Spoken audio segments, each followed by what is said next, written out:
Mr. Leonard? Here. Mr. Travellini? Here. Ms. Patras? Here. Chairwoman Betcha. Here. And the public, open public meeting? Open public meeting.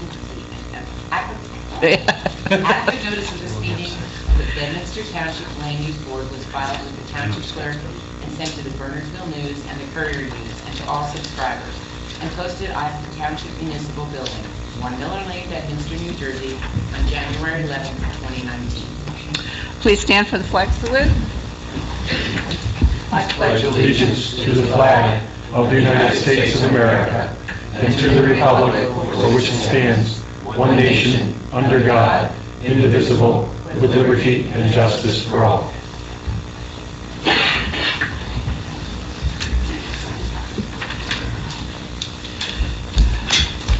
Okay, we have a little bit of homework to do first. We have minutes from November 7th and November 14th. If I hear a motion for the minutes for the 7th. So moved. Second. All in favor? Aye. Anyone opposed or abstained? I think we're all good. And for the minutes for the 14th? So moved. Second. All in favor? Aye. Anyone opposed or abstained? We're all good. Okay, we have also two resolutions that we need to approve. One for Hamilton Farms. If you've had a chance to look at these. I move to approve. Hamilton Farms. Second. Second. Roll call. Mr. Stradlin? Aye. Mr. Rodelius? Aye. Mr. Leonard? Aye. Mr. Travellini? Aye. Ms. Patras? Aye. Chairwoman Betcha. Aye. And we also have a resolution for the Cancer Support Center. Again, I need a motion. I'll make the motion. Second. Roll call, please. Mr. Stradlin? Aye. Mr. Rodelius? Aye. Mr. Leonard? Aye. Mr. Travellini? Aye. Ms. Patras? Aye. Chairwoman Betcha. Aye. Okay, we have some determination of completeness. Paul? Yes, Madam Chair, the first one is an application for Rilocate Inc. It's a property on the corner of where Main Street turns into Somerville Road and heads east on Somerville Road towards Far Hills. There's 3 or 4 lots along there, or buildings along there. The redevelopment application to create new office retail space. I wrote a completeness letter dated November 27th. One of the major items I raised was a question about how many lots there actually are. Apparently there's some discrepancies on that. The applicant is going to be bringing the application back with a subdivision application as well as part of the site plan, so it's recommended that the application be deemed incomplete and they'll submit the additional information next year. Okay. So that would be a motion to deem the Rilocate application incomplete. Complete. Is there such a motion? So moved. Second. Roll call. Mr. Stradlin? Aye. Mr. Rodelius? Aye. Mr. Leonard? Aye. Mr. Travellini? Aye. Ms. Patras? Aye. Chairwoman Betcha. Aye. Madam Chair, the next application is a variance application for the Viegas property at 395 Cedar Ridge Road. Application was submitted with no checklist. There were a number of items missing. The application is for an addition to an existing dwelling that's in a non-conforming location on the lot. As I said, it's incomplete. Some additional information was submitted today. I have not yet reviewed it, so it's recommended again that it be deemed incomplete, and we won't actually be able to schedule that until next year. Hopefully I can review the information that was submitted today, and you can make a determination on completeness next week. Okay. Again, that would be a motion to deem the Viegas application incomplete. So moved. Second. Roll call.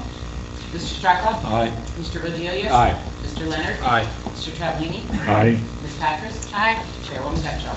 Aye. Madam Chairman, do we expect Scott to be here tonight? Do you know? We haven't heard from Scott. I know Kathy will not be.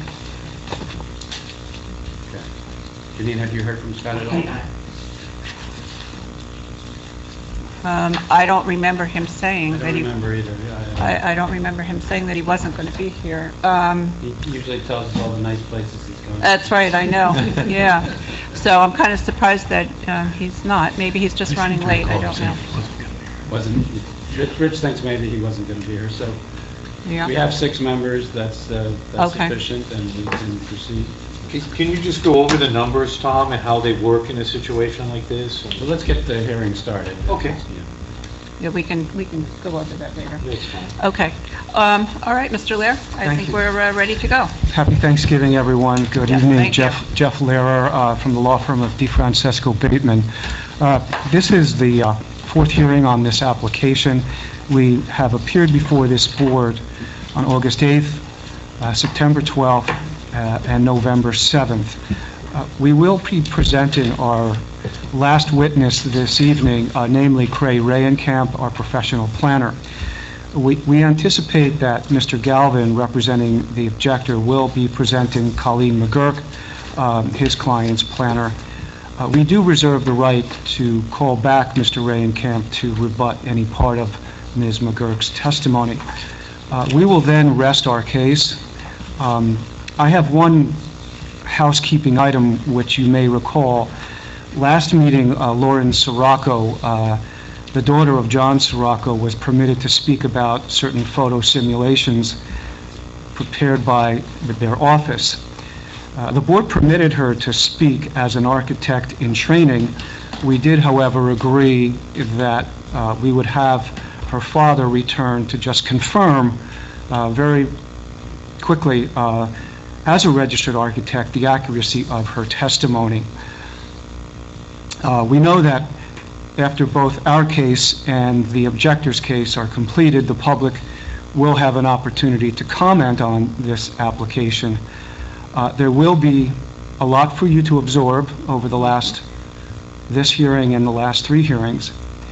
So, assuming we do finish this evening, we are not asking for this board to vote this evening. We understand that you have a hearing on the 12th of December, and to the extent possible, if we don't, obviously, we would ask that you carry the application for a vote, and we would certainly grant the necessary extension for the board to vote on this application at that time. So with that said, I'm just going to bring up John Sirocco for one housekeeping item, and then I'll bring up my planner. Okay, very good. So George had asked what are the numbers, and the answer to that, George, is that you're a 7-member board sitting as a zoning board in this case because it's a D variance, and all D variances require 5 affirmative votes to be granted. So that 5 out of 6 would be the required number if there were 6 people, 5 out of 7 if there were 7 people, 5 out of 5 if there were 5, and there's no shot if there's 4 people. Usually people carry. That help George on what we... So in other words, 5 would be the required to vote for an approval. 5, Yes. yes. Right. For 5. denial, it's just a simple majority. Usually there's a motion to approve, and then you deal with whether it has passed. Thank you, Tom. Okay. Mr. Sirocco, you might want to take that microphone up there so everything is heard in the record. But you could certainly sit down with me. I only have a few questions. You were previously sworn. Yes. Yeah, Tom. You were previously sworn, correct? Yes, And your credentials as a registered architect were accepted by the board, correct? yes, Did you have an opportunity to review those portions of the November 7 transcript in which your daughter, Lauren Sirocco, testified on the photo simulations entered into the record as A4 through A7? yes, I did. Are you aware that while your daughter is not a registered architect, the board allowed her to speak? Yes, Based upon what you read, can you verify that your daughter's testimony is consistent with the testimony you would have given as a registered architect? yes, it is. Was there any statement made by her which was not accurate and which you believe needs to be clarified? No, the weren't. That's all I have. Okay. The board, any further questions? Do I need to open that up to the public, Tom? Yeah, okay. I will open it up to the public if they have any questions about the architect.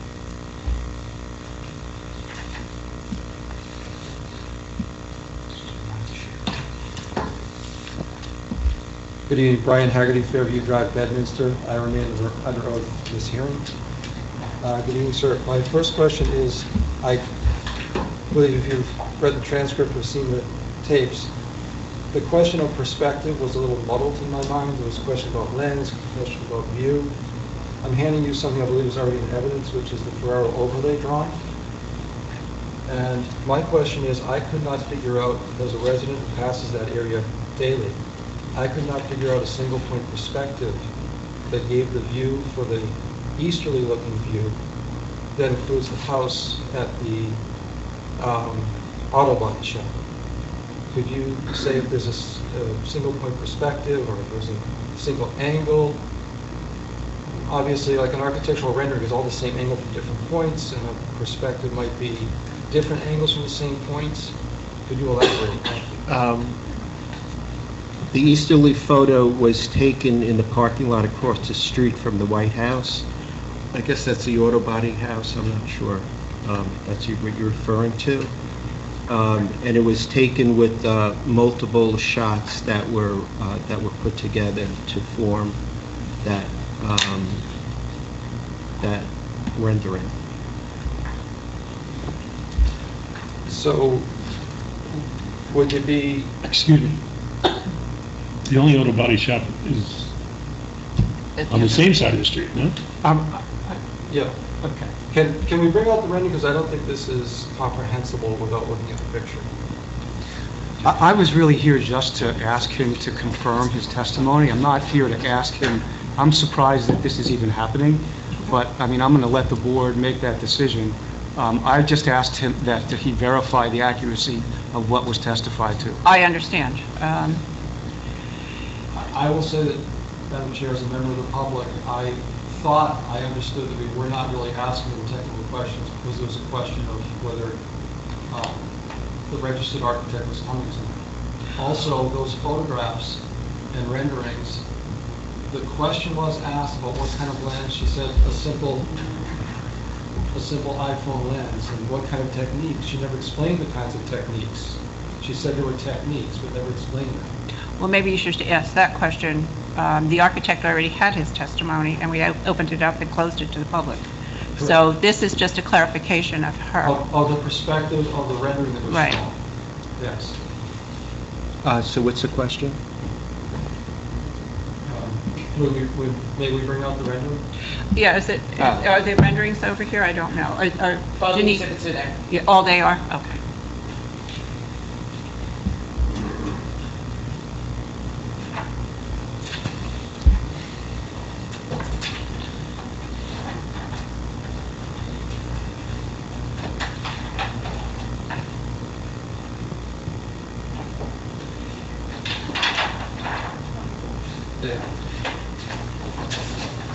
For identification purposes, this was A5.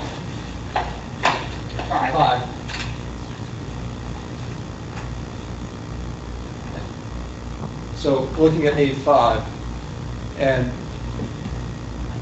keeping strictly to the idea of the technique of the photo rendering and assembling multiple shots, are all of the pictures taken at the same angle? We were standing at the exact same point, and we took multiple shots. We would take a shot this way, then we would stand at the exact same point, rotate, take another shot, and stay in the same point, take another shot, and rotate. Thank you. So would you consider that to be a pan view as opposed to a single point perspective?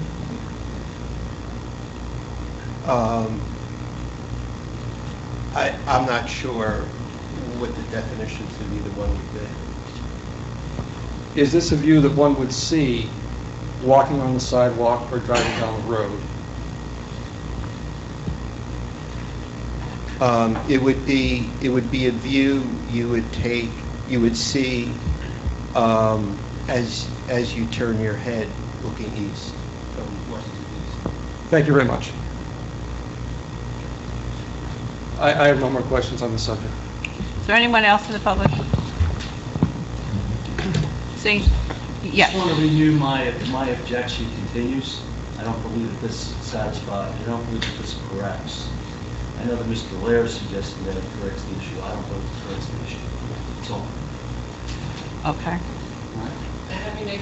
Yes, Dennis Galvin, representing Christine Thomas and Tad Thomas. Okay. Okay. So we'll close it to the public now. I see no one else. Thank you, Madam Chair. Okay. I'm going to call Mr. Rainkamp. Mm-hmm. Thank you, Chair.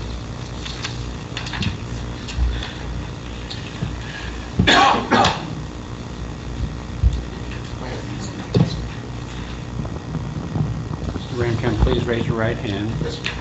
Do you swear or affirm to tell the truth, the whole truth, and nothing but the truth so help you God? I do. Please state your name, and spell your last name, and give us your address. I'll spell them both. They're Craig, C-R-E-I-G-H, Rainkamp, R-A-H-E-N-K-A-M-P. And Craig Rainkamp, it says. Thank you, Mr. Rainkamp. Mr. Rainkamp, would you give the board, if you might, the benefit of your educational and professional background, please? Well, do the short version and only go longer if you make me. I've been in the field for 37 years, licensed as a planner in New Jersey for 23 years. I'm a lecturer at Rowan University. I've served as a field expert for the development of the examination that we take to become a professional planner. I've been qualified in the courts in 6 states and 3 federal districts and appear regularly before planning and zoning boards in New Jersey. Madam Chair, I'd ask that his credentials as a professional planner be accepted by the board. I believe so. Mhm. Yes, they are accepted. Thank you. We should, though, open to Mr. Galvin in case he has any voir dire. Yeah, no, Okay. I've just learned that Mr. Rainkamp has been entered into the Builders Hall of Fame for his planning renown, so I have no objection. Thank you, sir. Mr. Rainkamp, can you just tell the board what you did to prepare for this hearing and whether you're familiar with the site itself? Yes, obviously I reviewed the application, the zoning code, some planning documents that we'll be talking about, the 2018 re-examination report, the 2018 master plan review committee report, the 2018 housing element and fair share plan, as well as a report done by the county in 2017. I've been to the site numerous times before the application and pretty much every night that we've had a hearing since I've revisited the site. So I've been there a number of times. And you've also seen all of the exhibits that have been presented to this board, correct? I have, and for the meetings that I've missed, I've reviewed the transcripts. And one last piece of homework before we get started. There have been some crazy cases remanded lately because the wrong person said something. The planner didn't repeat something that somebody else had said. And we try not to be repetitive. So let me just say up front that I heard or reviewed the testimony from Mr. Jaworski and both of the Sirocco's, and I adopt their testimony as it related to the descriptions of the site and planning issues as if it were given by me. So I will try not to say everything they said to you, but I agree with the things they said, and I'll build from that in terms of my testimony. My last question, and then I'll turn it over to you, is have you prepared, or are you prepared this evening to provide planning testimony relative to this application in light of the variances that are being sought? I am. Can you proceed? Yes. As I'm sure this board has heard many, many times from many planners in different ways, a use variances play with 3 acts. The first, is there a reason to set aside existing policy to do something different? Is there a special reason, is the language that we use to talk about that? Can we do it without getting in the way of the town accomplishing some other good? The example we use most often in the field is some rural town with a crossroad, one commercial zone, and you come in and propose a senior development. Maybe a great thing, but it eliminates the only shot that town had of getting a food store. So you want to make sure in doing good, you're not undoing good in some other direction. And that's what we talk about with the intent and purpose of the zone plan. And lastly, can we do it without causing harm in the neighborhood? Do we cause a substantial detriment to the area where this is going to be located? And those are the 3 parts that we'll be going through tonight. And I'm going to be doing them in reverse order. Excuse me. Starting too fall.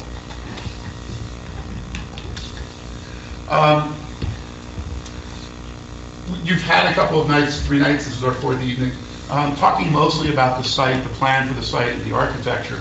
So I'm going to start at that level, the impact of this development on the site first, and work from there to policy. I'm going to start with the cross-section. Thank you, David. You gotta use the mic, we can't hear you. Really, I wasn't loud enough? No, Okay, the young lady behind you can't hear you. okay, fair enough.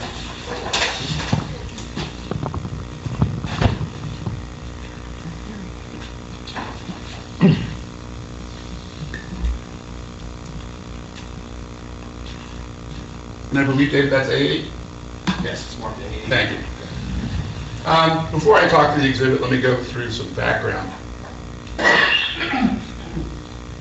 We know 3 things as planner analyzes the substantial detriment criteria. First, the concept relates principally to the perimeter of the site, so we're going to go around the edges. Essentially, the neighborhood is that which reflects the site as a first order of magnitude. Secondly, the detriment that we're measuring against is not a development versus non-development. There's almost no development that's ever going to pass a test if you're comparing something happening to nothing ever happening on the site. Rather, the threshold, the study that we're after, is comparing essentially the bundle of impacts that the existing zoning would permit. What is it that would be allowed to happen by right on that site, and how does the use variance compare to that? So it's comparing development to development, not development to simply leaving it in its existing state. Sorry. And third is the issue of substantiality. All development is going to have some impact on the site when construction happens, the activity that occurs there. The question is that ultimately substantial as we measure the nature and character of that particular area? We know the village neighborhood zone has a number of permitted uses. Food, deli, and liquor limited to 1,200 square feet. An array of other retail uses, for example, bakeries, drugstores, hobby stores. There are professional services, beauty, hobby, hardware, for example, professional offices, medical, legal, real estate. There's sort of basically anybody that could have a license could have an office there in the professional category. And restaurants are permitted use, and oddly with no qualifier. I doubt anybody's going to try and do a drive-through, but as to takeout, sit-down, various categories of restaurants, there's no limitation within the ordinance. Within those permitted uses, there is a floor area ratio of 0.17 for non-residential uses. With a 5.2 acre site, that's 38,570 square feet of stuff, that list of uses that I talked about, that could be located on the site. Now, here we have a dedication of a little bit of land along Lamington that brings it down to 4.9. Using the lower figure, we'd be at 36,285 square feet. Normally, a landowner is entitled to the land before you do the dedication. Some towns bristle at that. Here, it doesn't matter. I frankly don't need to argue, and I'll use the lower number to start with, basically a little bit more than 36,000 square feet of stuff. The bulk standards limit any particular building that's on the site to a maximum of 5,000 square feet. So effectively, you'd have 7 5,000 square foot buildings and a leftover 1,285 square foot building. So 8 buildings, somebody who's probably average them out rather than have 7 at one size and 1 at a small one. Can I interrupt you for a second? Sure. Because I just want to make sure those of us who aren't professional planners and those in the audience, and maybe this is more of a question for Tom or Frank to kind of clarify. When we talk about detriment, is that a defined term? Because what's a detriment to you may not be necessarily a detriment to me. What I consider detrimental might include, anything from, property values or some things that are not germane to this argument. And then later on, when we get into things like positive and negative criteria, that criteria is very carefully defined with respect to its meets and bounds. So before we get into something that is subjective, to the extent that we can we create some boundaries here? Frank? Or no? Look, I'll take them off the hook for a second. I'm going to go through my testimony, and as I go through it, there are actually specific things I'm going to talk about. It is standard for a planner to talk about the kinds of things we measure, and you would see in a performance-oriented ordinance, it's typically in your industrial section. Light, noise, vibration, radiation, all of those kinds of measurable things are the things that we typically talk about in terms of measuring detriment. But I don't know if council wants to weigh in on what is legally the definition. No, I think you should let them continue and then probe them with questions that you think are helpful to you. Okay. All right, go ahead. Sorry. Okay. All right, so we're up to 36,000 plus square feet of stuff in 8 buildings located on the site. They can be 35 feet in height as the permitted height for each of those 8 structures. And the rear yard of any of those structures, which would be the distance that they would have to be from the residential to the rear of the property, is 35 feet. Now, we know from the conceptual plans and the work that we've done on the site that the site lays out effectively with a road coming up one side to a central parking area. So you can easily imagine that parking lot having to be bigger, since we're not going to have parking underneath buildings in this particular scenario. And you've got 8 buildings that you're going to locate along that parking area. I would suggest to you that 4 or so are going to be along the front, along Lamington, and 3 or 4 are going to be along the back of that parking lot, 35 feet from the residential zone that's immediately behind it. So you'd have a central area of parking, buildings on both sides, and it's the kind of development that you would see in terms of a retail as a peddler's village with a series of small uses. There are a number of office use developments that I've done over the years where you're doing office condos on relatively small footprints for professional offices. So this is not a pie-in-the-sky idea. As I understand, Advanced Realty did 3 buildings like this, 5,000 square foot buildings that are adjacent to the post office in Bedminster Village. So this is not a concept that is new to the community, that people with larger tracts in the zone do multiple 5,000 square foot buildings or increments thereof up to the limit of their floor area ratio.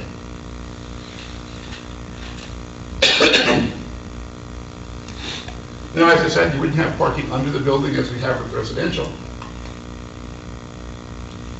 So the parking field itself would have to be substantially larger. So you'd essentially have buildings on the front, a parking area, stepping up in grade, another parking area, and then buildings behind, as the kind of development you can expect, given what the governing body has put in place as the bundle of impacts that are permitted on this tract by right. Obviously, the punchline in this is what I've already suggested, and that is you can have 35-foot tall buildings, 35 feet from the rear property line, where the topo of the site hasn't dropped very far. Now, Mr. Jaworski had testified about the exhibit that we have on the easel, Exhibit A8. I brought my laser pointer. And there was a question last time what this strange red box was, this dotted line here. And that was something that I asked to have put on the exhibit, which is why the exhibit said what it was and didn't go into any great detail. That's effectively where, in this development scenario that I suggested to you as by right, a commercial building, 35 feet tall, basically 80 feet in depth to get to a 5,000 square foot building, multi-story, would go in that particular location. So you're 35 feet from the rear property line, the topo has dropped a very little bit from the edge of the residential, and that's where a by right commercial building could be located with the list of permitted uses that I've spoken to. Now on Lamington, interestingly enough, there's no requirement in the zoning district that the buildings that were along Lamington would be required to actually front Lamington in terms of driveway or walkway. They could very easily turn their back on Lamington and focus to essentially where the customers are coming from. If you're a small liquor store, obviously you want people to be able to go out your door in the parking area where those people are going to be located in a very efficient way. And there are very few commercial developments that are very happy having an entry at one level on one side, another level on another side. You have 2 lobbies. Retail has to watch 2 doors at 2 different levels. It becomes very difficult. When we get to the use or the height variance later this evening, what's interesting is we've got a 2.5-story building at the grade level of the parking in the proposal as it's shown to you. And that would essentially be where another commercial building would be facing the parking level. What gives us our height variance is not that this peak is above where a by right building would be, it's that we've stripped away what would be an area of fill to expose a lower level, third level of the building. So on Lamington, you're looking at, it's that bad, huh? It's that time of the year. So as I say, so essentially where the peak of this roof is and the 2.5-story relative to that parking lot is what a by right building would be in relationship to that parking lot. What's giving us trouble in terms of the height variance is exposing this bottom level on the Lamington side to try and get a better street relationship with the use that we're proposing. That's not something that the ordinance forces one to do. That's something, again, we'll talk about this when we get to the height variance. But in terms of the impact of the adjoining residential development, you could have a commercial building here, and I'll get to the height numbers, the elevations in just a moment, and another commercial building, essentially where our residential buildings are as well, which is showing a 2.5-story face towards the residential, which is exactly what's permitted in the zone.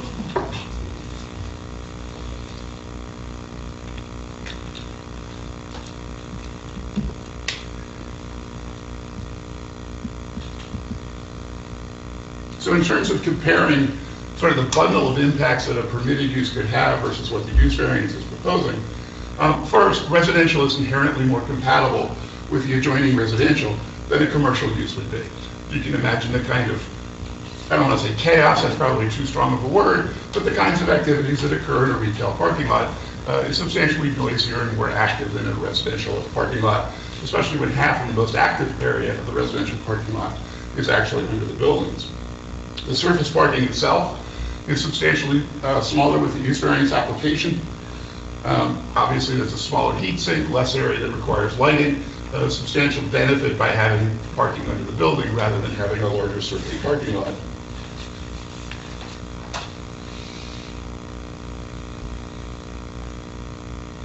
Now, I told you I'd come back to the numbers. If you remember Mr. Jaworski's testimony, the peak of the roof at the highest end of the site, which at the bottom of Exhibit 8A is the leftmost building, we've been calling the west building, is taller because along Lamington Road, it goes up Lamington Road in that direction. So the foundation, if you will, or the finished floor of that building is actually higher than the east building.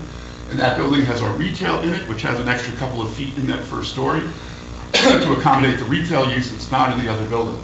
So this building on the left-hand side starts a little higher, includes a couple of extra feet. So this is the peak that's highest on the site, is what essentially triggers our height variance. Now, there took a little bit of work to go between Mr. Sirocco's testimony about the building that told us about height from its foundation and the testimony of Mr. Jaworski that was putting that building on the site. So our finished floor for that building is about 188, measuring from sea level, and we're going to do it that way so we don't get lost in height definitions.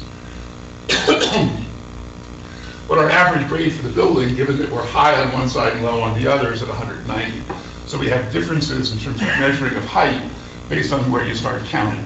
And under your ordinance, we're counting based on average grade, not necessarily where the first floor, if you will, is for the parking garage. So we'll come back to that. But the critical issue here is where are we in terms of overall height on the site?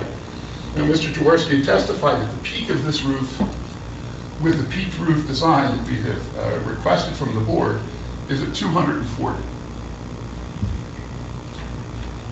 The by right building that would be in exactly that same location in relationship to its parking lot would still be at 240. So the use variance application and the by right application for that building and its relationship to that parking lot are exactly the same height. We're not asking for a height that impacts that relationship in the side. We'd have to change the average grade to make that true, but that average grade can be changed, and the only reason we're not changing it is because we want the positive experience of the building in relationship to lending. Now, in terms of the commercial building that's now upslope, the top of this roof, assuming a flat roof for commercial development, would be in I'm estimating about 247. This is not fully engineered, but about the topo level where that building would be. 247 appears to be about where that line occurs on Exhibit A8. So you have 35 feet from the property line, a building 35 feet tall that is reaching elevation 247, to put it in common language with the way we've talked about the other buildings. So in terms of going from by right to use variance, we're moving this development forward, and we'll talk about that in a half second. But in terms of this overall relationship, we're going from something at 247, 35 feet from the property line, to 240, which you could also do by right in that particular location, over 200 feet, and Mr. Jaworski said it was 250 feet, as he measured it, from the property line to that area. And I would suggest to you that's a substantial improvement over what's by right under the existing zoning.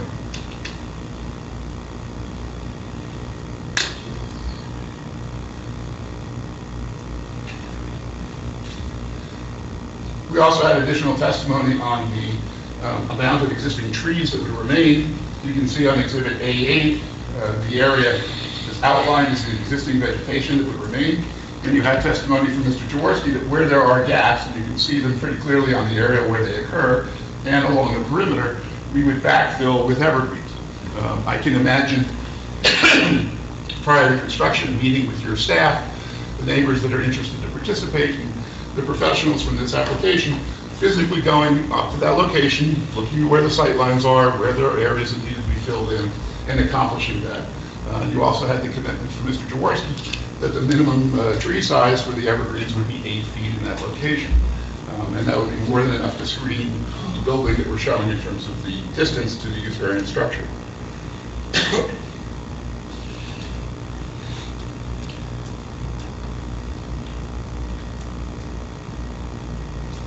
So now I'm going to keep going around, and so that our conclusion as to the detriment relative to the rear, we're expanding where by right the development could be from 35 feet to 250 feet.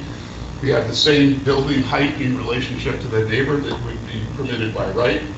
We are retaining the existing landscaping and infilling. It's not business, it's going to be residential.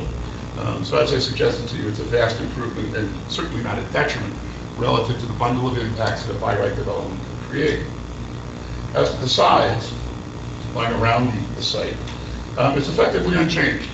The building at its end and the driveway at the other end are essentially where they could be from a by right application on the site. We're not violating side yard setbacks. The buildings are not inappropriately sized on the side relative to the adjacent uses. So the conclusion as to Lamington, and this is, I think, the crux of the issue, and I think where the board, I think, has the most, how should I say it, interest, I think, in terms of questions that we've had on the other applications.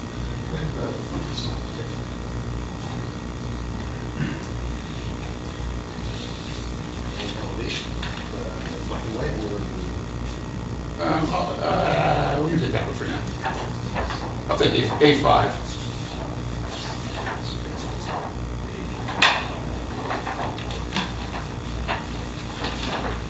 Any one of them will be. Any one, okay. The second one is That's fine. A4? Yes. Thank you.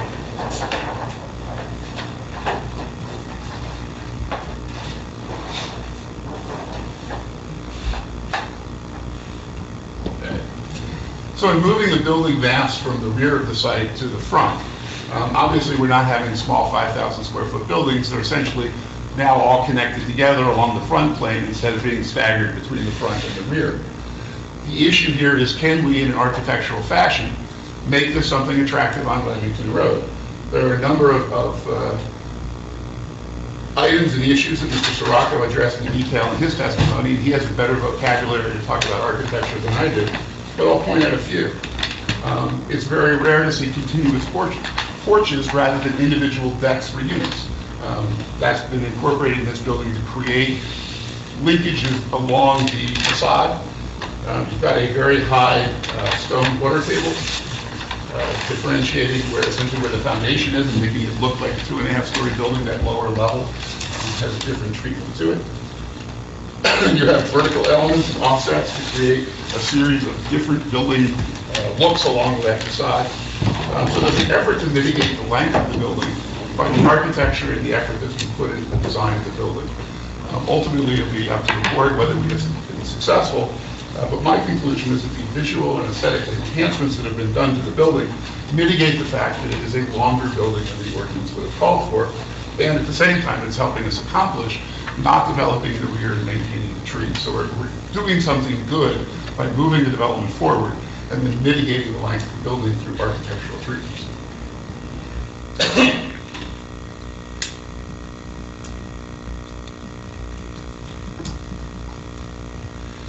So now I'm going to move from the site into policy issues. And the intent and purpose bleeds into some of the special reasons, but I'm going to start with the intent and purpose issues, and we'll find where it takes us. 2017 and 2018 were very productive years for planning here in the township and the county. You've got the final phase 3 report for the Somerset Priority Investment, the 2018 Master Plan Reexamination Report, the thought piece that the Planning Board did as well as the Housing Element and Fair Share Plan. There's a common thread that runs through all of these documents, and that is that there's a goal to create a walkable, vibrant village in Bedminster Village that has mixed uses. That mixed use phrase comes up in all of the documents.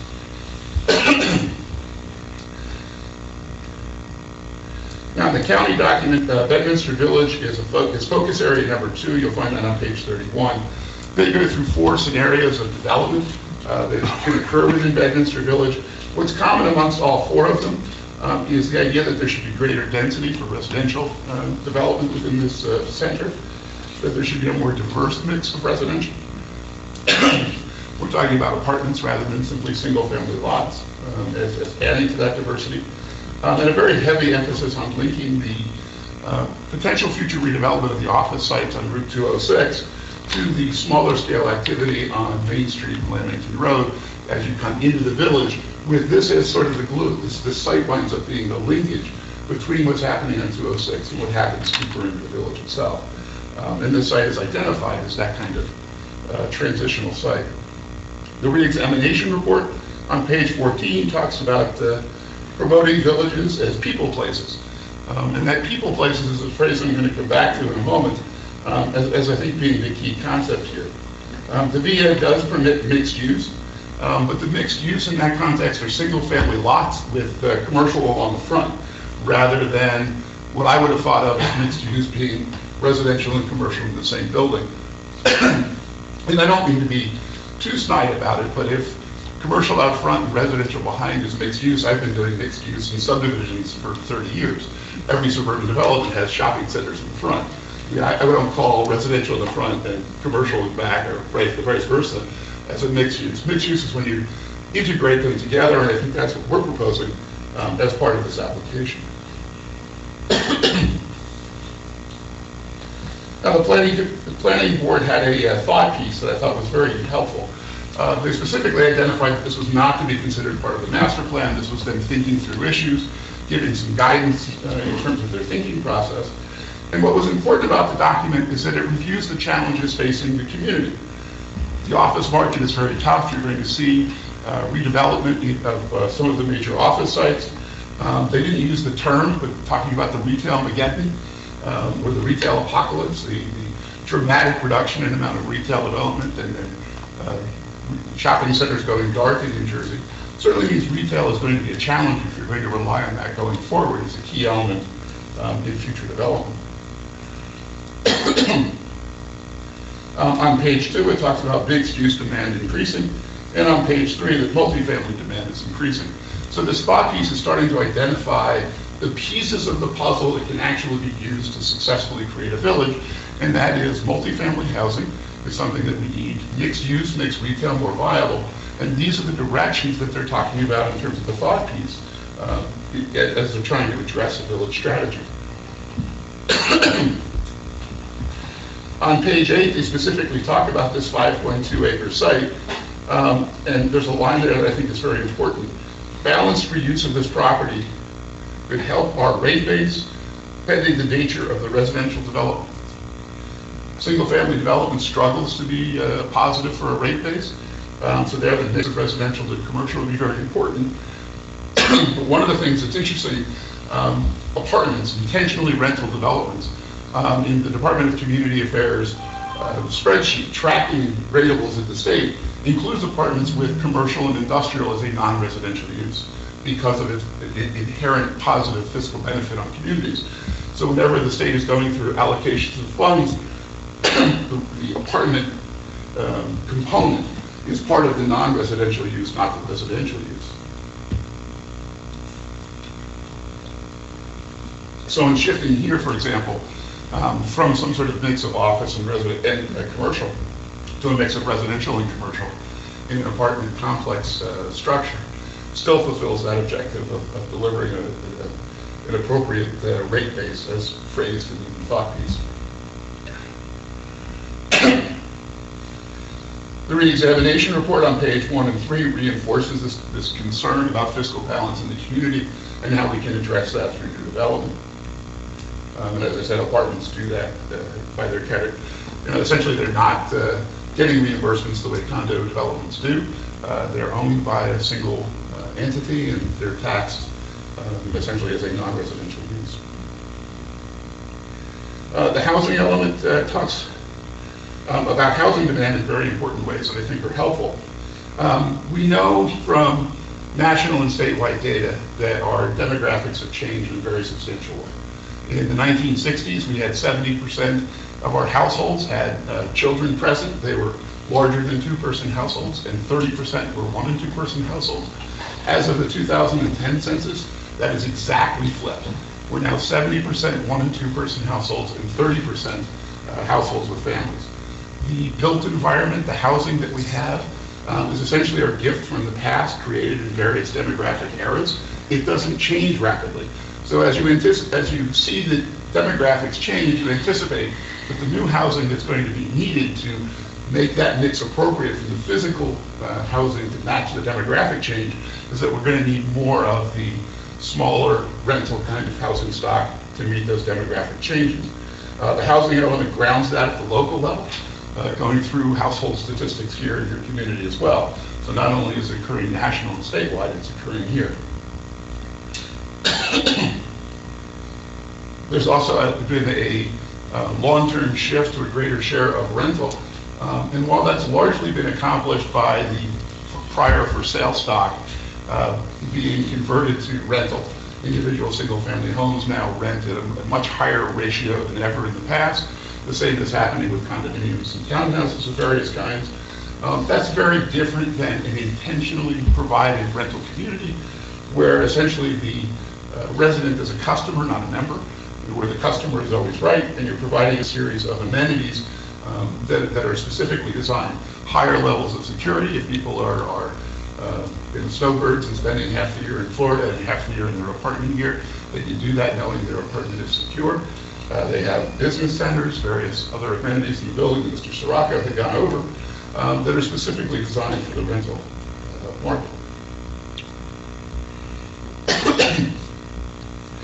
The housing element also identifies that there's a 28-unit family affordable housing unit gap. That's also mentioned on page 9 of the re-examination report. So while we're delivering on a unique kind of housing stock that doesn't exist yet in the community, we're also providing our fair share of affordable housing to help meet that objective.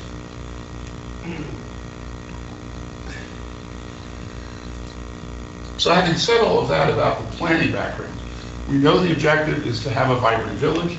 We know that the planning board has talked about alternative mechanisms of getting there.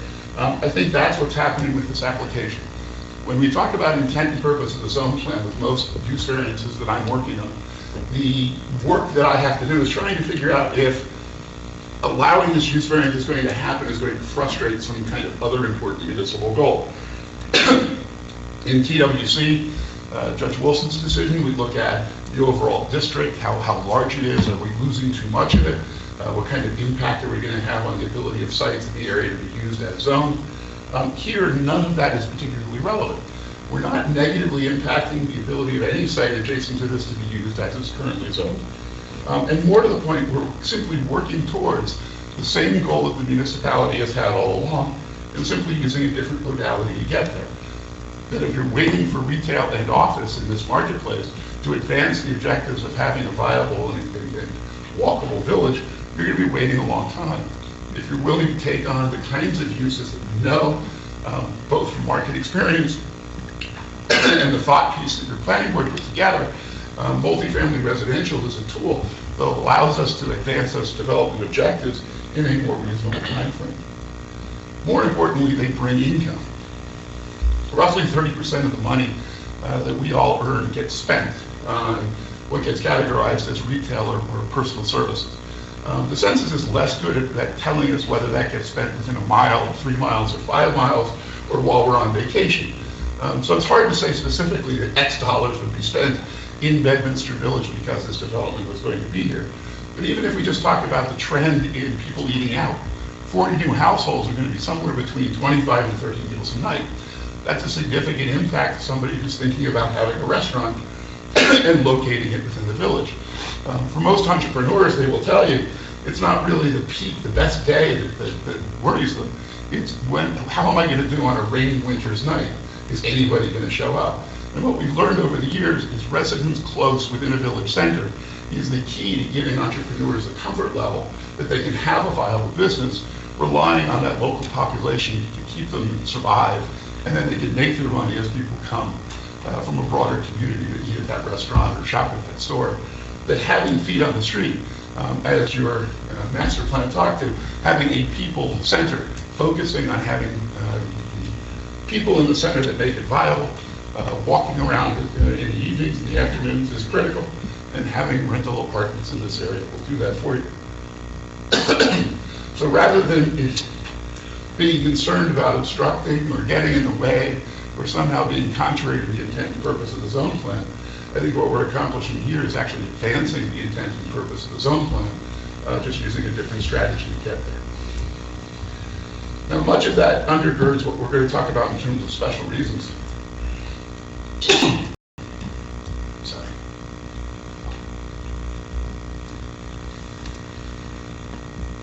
So special reasons, we talk about the purposes that are in the municipal land use law, A through whatever level letter it comes at the end.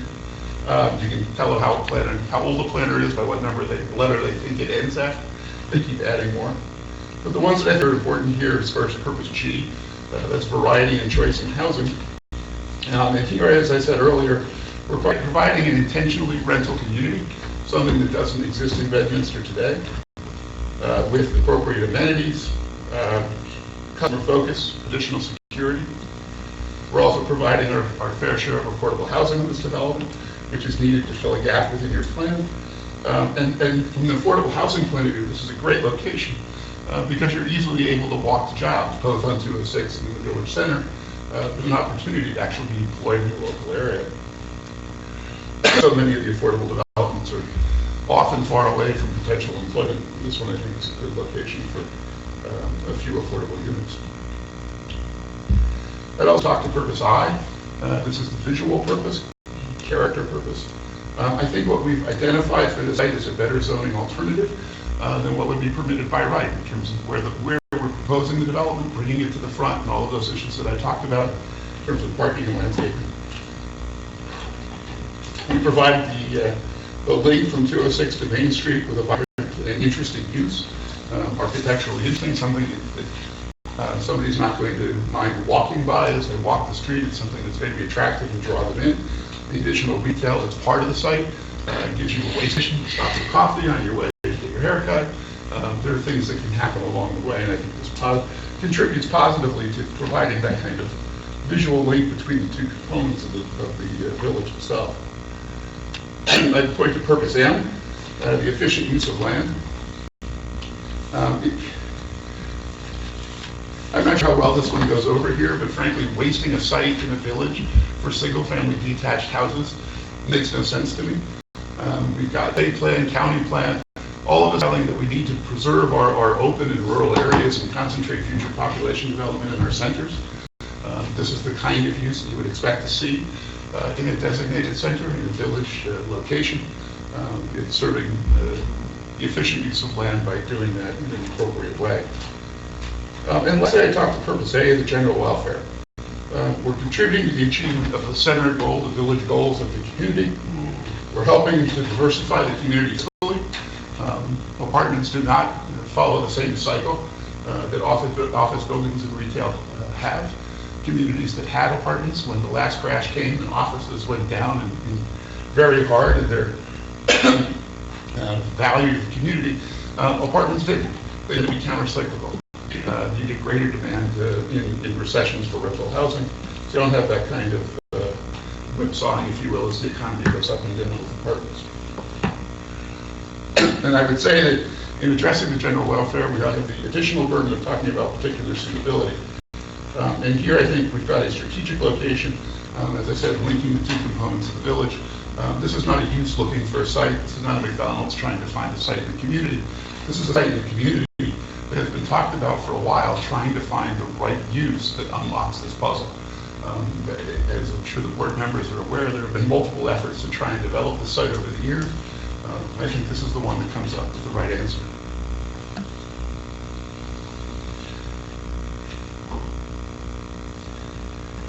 So it's our view that the issues that are before you get subsumed, if you will, into the D1, the use areas. But we were also asked to address two other subcomponents, one of which is a height variance and the other is a density variance. A density variance traditionally applies, and I don't want to get too far into the law. We've got good lawyers who will tell you the truth and don't rely on me. But traditionally, in density variances, we're going from like to like, a number of single-family homes to more single-family homes, or even from single-family homes to townhomes. Here, the permitted residential use is detached single-family, and the proposed use is an intentionally rental community. I think that's a change in kind rather than a change in density, which is why we've addressed it as D1. However, the testimony for density is a somewhat reduced one from a use variance, and that would talk to the issue of whether it can accommodate the problems that are caused by the variance. Given that the overall intensity of development is not far off from what would be permitted for commercial, I don't see the increase in residential density leading to any greater impact on the site or the area than non-residential development would have created. So I don't see that there is a problem caused by the variance in terms of density of housing on the site. There are obviously small units than large single-family homes would be in terms of overall square footage. Now, the height variance, I said, was an interesting one. Do I have the cross-section back now? Yes. Actually, let me keep A5 for a second. On Lincoln Road, at the lower end of the grade of each of the buildings, because the grade is going up from left to right, you've got essentially a 2-story profile at the upper corner and a 3-story profile on the front at the lower corner. So just remember that for a second as we go to the cross section. Yes, 80s.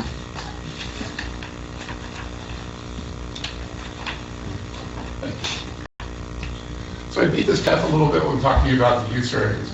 But what I found very interesting is I started to go through how you would design the site for a by right commercial use. If you put your parking lot in the central area, and you would essentially have 2 pieces of it between these 2 buildings to make that happen, the height of this building in relationship to the parking lot complies. What doesn't comply is not that we're going up so much to get to the peak, is that we're going down in terms of where we've got the grade, the dirt, if you will, to say what our average grade around the building would be after grading prior to construction. So we're actually asking permission to expose this 3rd floor at the lower level, which on one building is our retail area on the west building. And it's down by the entrance in this area in this building. And on this area on this building is where our entrance is. By exposing that much more of the building, it gets us into our height variance situation. Now, we did have testimony from Mr. Sirocco that it is possible for us to do a flat roof and get our variance condition of the roof down to a C variance standard, which is 10% of the permitted height. And as he worked through the building, he'd be somewhere in the 38-foot range and be coming before a board for a C variance rather than a D. The difference between the two, we think, is aesthetic. But the reason we want the variance is to have the peak roofs is to simply make the buildings look better. We don't think that a flat roof is the right design idea. Now, the community has a fair number of large buildings along roadways that just happen to be offices. So in essence, we can make this look like the lawn offices that exist in a number of locations in the community. We don't think that's the direction to go. We want to do the peak roof. That requires the variance. But as I said, the variance doesn't make the 240 elevation of that peak any higher. It simply allows us to expose the lower level going to landing.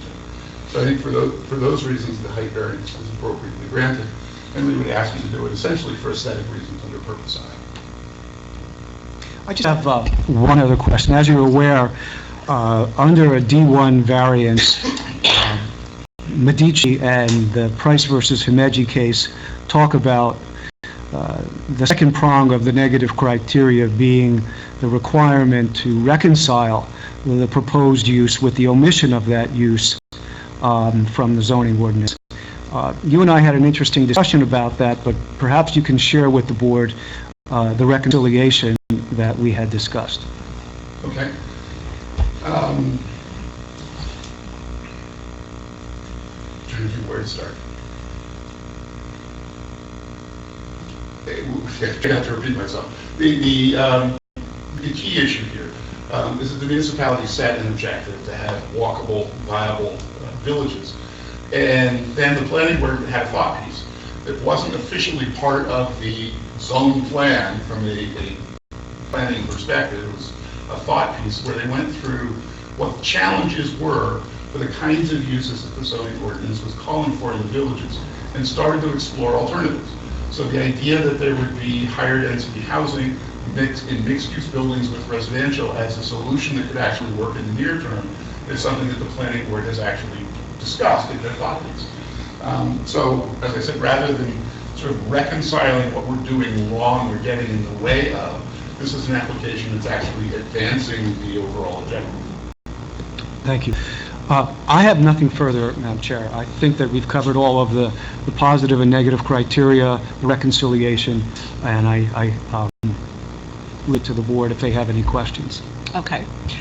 You explained very well the commercial aspect of what could be planted there in that property. You didn't talk about so much about the residential that could be planted there. Could you discuss that for us? Well, it can obviously be developed for detached single-family lots on, if memory serves, quarter acre.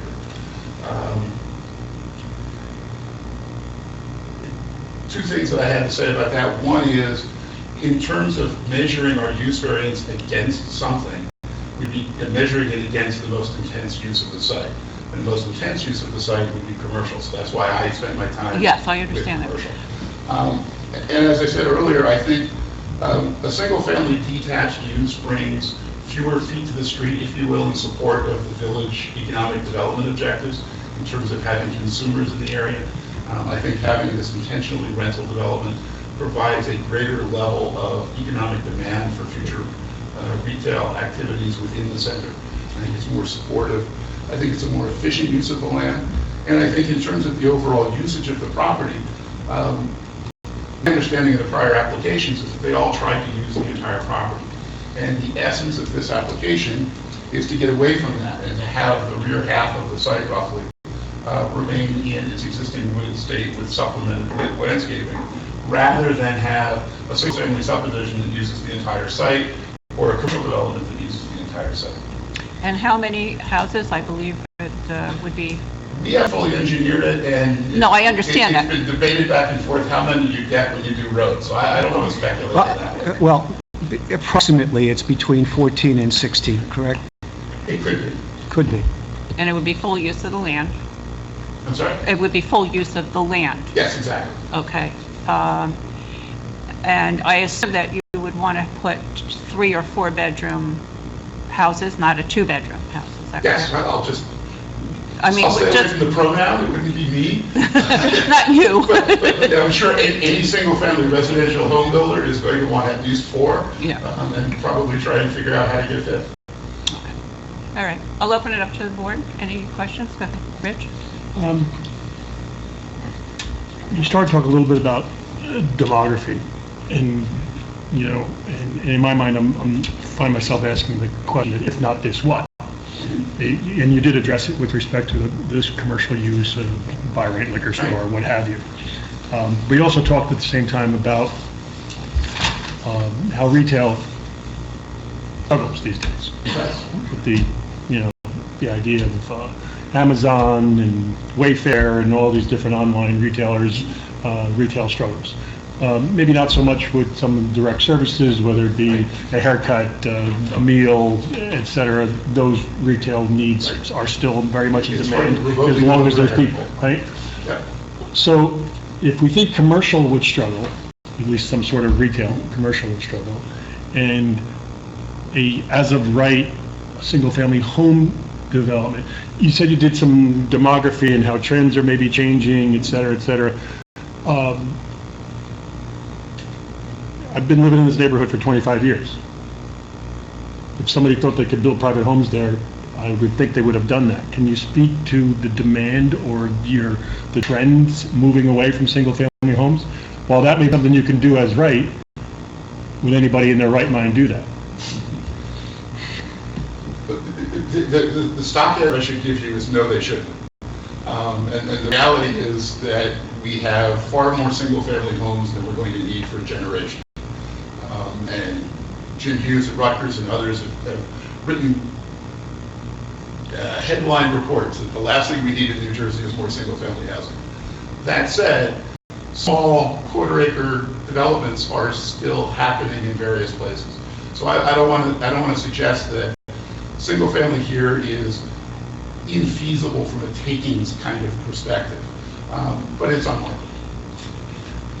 You also appreciate you're giving some consideration to, the site plan, the master plan review that was done a year and a half ago, the thought piece that we did a little while ago, in terms of how to create some more viability within the community. And every time we ask ourselves that question, or those questions have been examined, it comes back to the idea of mixed-use development. You're calling this project mixed-use development, but it seems to me that the retail component is token. Can you speak a little bit about why there's not more of a mixed use here? It's 99%, well, I won't say 99, probably in square footage, it's probably 90+% apartments and less than 10%. I will speak to the math. If we need that, I'll bring the architect up. So, not to be duplicative, Yep. if you can speak to why it exists at all, right? Like the flip side of that Yes. question? I will do both. Thank That you. would be great.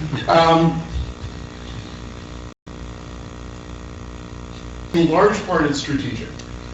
In reading through the planning documents, both here and at the county level, there is a warm spot in the heart for the intersection off to the right, the historic center of this village center. And then there's a lot of discussion about what can happen in the 206 corridor as the advanced building gets thought about being something else, less so the building on the other side of the street. But sort of an intense note of activity at 206, the idea that you want small mom and pop retailers and restaurants to open at the intersection within sort of half a block of that intersection is the special spot. We're in the middle. And if you start doing lots of retail along the way, you're going to deflate the demand for the entrepreneur who wants to do the restaurant might go here instead of where you really wanted them at the cross section, at the intersection.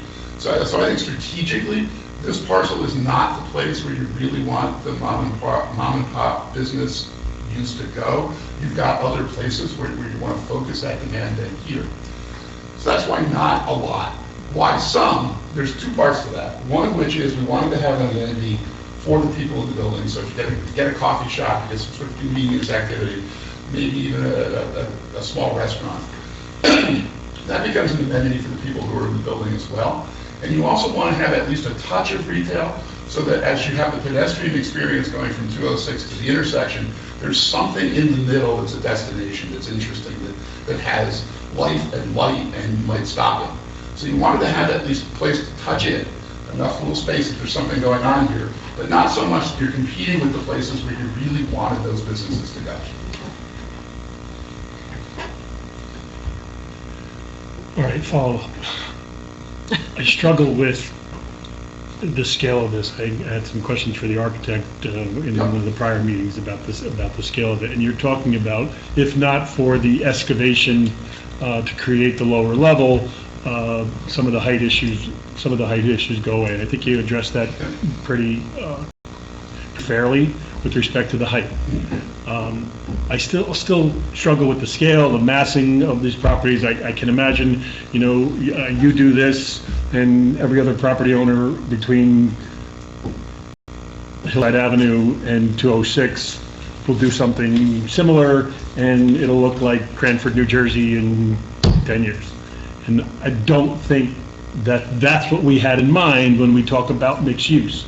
That's not necessarily what we had in mind when we talk about creating, and I think you quoted directly from our piece, a vibrant village or a people place. We're 25 miles west of Cranford, Westfield, Scotch Plains, some of these areas that have, this type of massing and this type of street elevation. So I'm talking about, when you talk about bulk variances, we adjust the height, but the length of the building, the sizes of the building, all encroaching on the limitations that have been established. I just feel like there's a way to accomplish some of those same things that you're trying to address with a scaled down version. Why does it have to be this large on this? Let me say two things. One is I accept your angst. This isn't those other communities, and yes, this kind of building goes other places, but not this building. They don't have continuous porches, and there are things that were done architecturally here that are not the regular. So there was an effort in terms of architecture, but I understand you're unquiet. What I would suggest to you is that in trying to unlock the puzzle of this site, if you don't have this scale of development on the front, you're going to wind up with more development to the rear. There is whether it's the by right or the single family or something, this is a site you could develop the entire site. And if you're going to take what could have happened in the back and fold it to the front, something on the bulk side has to give to let that happen. I understand it may not be the best, but it's, I think, the best solution for this particular site.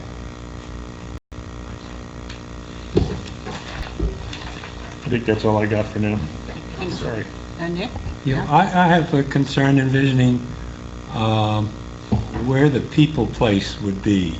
I mean, where would people get together, and what people would there be to get together other than those people who live here? Because the rest of that street, doesn't have a lot of residential. They can meet at the new bakery. Yeah, They can walk to the new bakery, right? Yeah. Well, right. Despite how much we'd like for them to be walking up and down that section of street, they're not actually at the moment. Yeah. They're not now. Even for, Hopefully with this, they're attractive, but they're not now. but even for the people in the new facility, I mean, where do they gather? In the parking lot, if it's outside, I mean, there's not a place that I can see. There are three things to say to that, one of which is Mr. Sirocco testified about the lounges and community spaces that occur inside the building. Okay. So there's a lot of inside the building social space for the residents. That's fine. There's intentionally designed over here on the... A grilling area, I guess. Yeah, well, it's more than a grilling area. There's a large enough area for seating, for people to go out and spend time outside. And while we're preserving all these woods and calling it a buffer, it's also an area for these folks to walk in and enjoy and go have a picnic. They've got a great backyard to have fun in and enjoy that's part of this development. And also, the retail development is here on the left, the west building, I guess we're calling it. This plaza in this area is outside of that.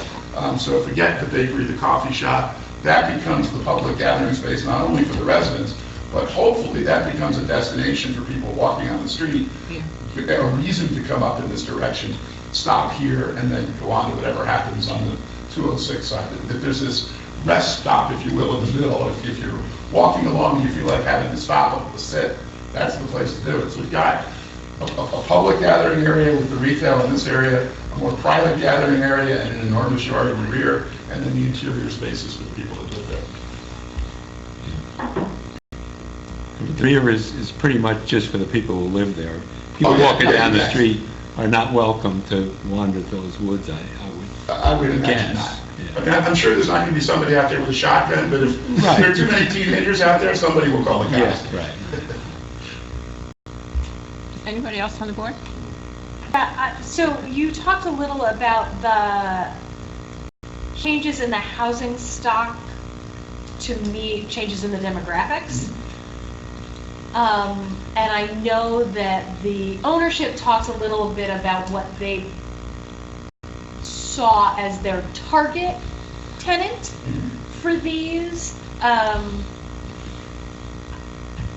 you talk a little bit about what, from a planning perspective, you see as a target demographic for this sort of housing as compared to single-family, four-bedroom?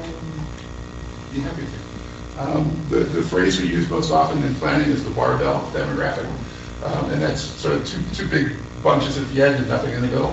And it's addressing at one end of that barbell, the baby boomer generation and folks older who are downsizing from their single-family home. Some still want to remain permanent residents in the community. And what an intentionally rental community provides is underbuilding parking and an elevator.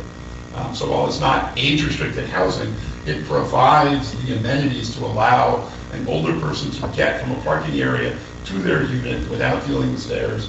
All of the units are ADA adaptable, meaning the doors are wide enough, there's circulation area in bathrooms, so that you can age in place in these units. So that one end is the downsizing, typically coming from the community that they're in, wanting to stay involved in whatever social organizations they have and not leaving the state, downsize into this kind of a development.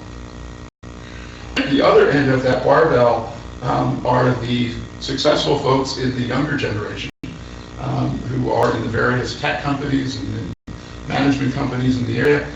They have incomes, they're not marrying, they're marrying much later, they have debt that gets in the way of buying, and many of them prefer a rental lifestyle because they're not sure how long they're going to be in the current job that they're in. So you wind up with demand from both ends of the age spectrum for this kind of development. My interpretation of the land use master plan review, and when we talk about village, vibrant village, is to make Main Street, Lamington Road more pedestrian, so that uses aren't necessarily self-contained here or at some professional conversion going further north on 202, but to create a more walkable community. So you're walking from your apartment building potentially to the bakery, yes, to a restaurant, to church, completely, to have your dog get examined, to go to the doctor yourself, etc. To make that street pedestrian. You're putting a sidewalk in front of your building. Not a whole lot of sidewalk between Somerville Road and 206. That's why So how does this work as becoming part of the... That's why it's really great we're in an entrepreneurial place like Bedminster, and you guys are going to hop on it, and there's going to be gas lights and a brick sidewalk and a bunch of things that you get a Main Street grant for. And I'm sure you guys are going to run this and make it beautiful. We have sidewalks now to the second property from the corner of Hillside Road, right? Where the art gallery is now, there's a sidewalk to the property next, then no sidewalk. The bakery will have a sidewalk, which is the next property. Then there's another residential property in between the bakery and this one that would not have a sidewalk. Right. Until something is done. Until something is. And I'm not the right guy to horse trade with, but I'm sure that they're listening. I think some of your goals are maybe admirable, but I'm struggling with how we get there. Okay. All right, I think it's time to open it up to the public. Sir, you want to go first? Mm-hmm. Thank you.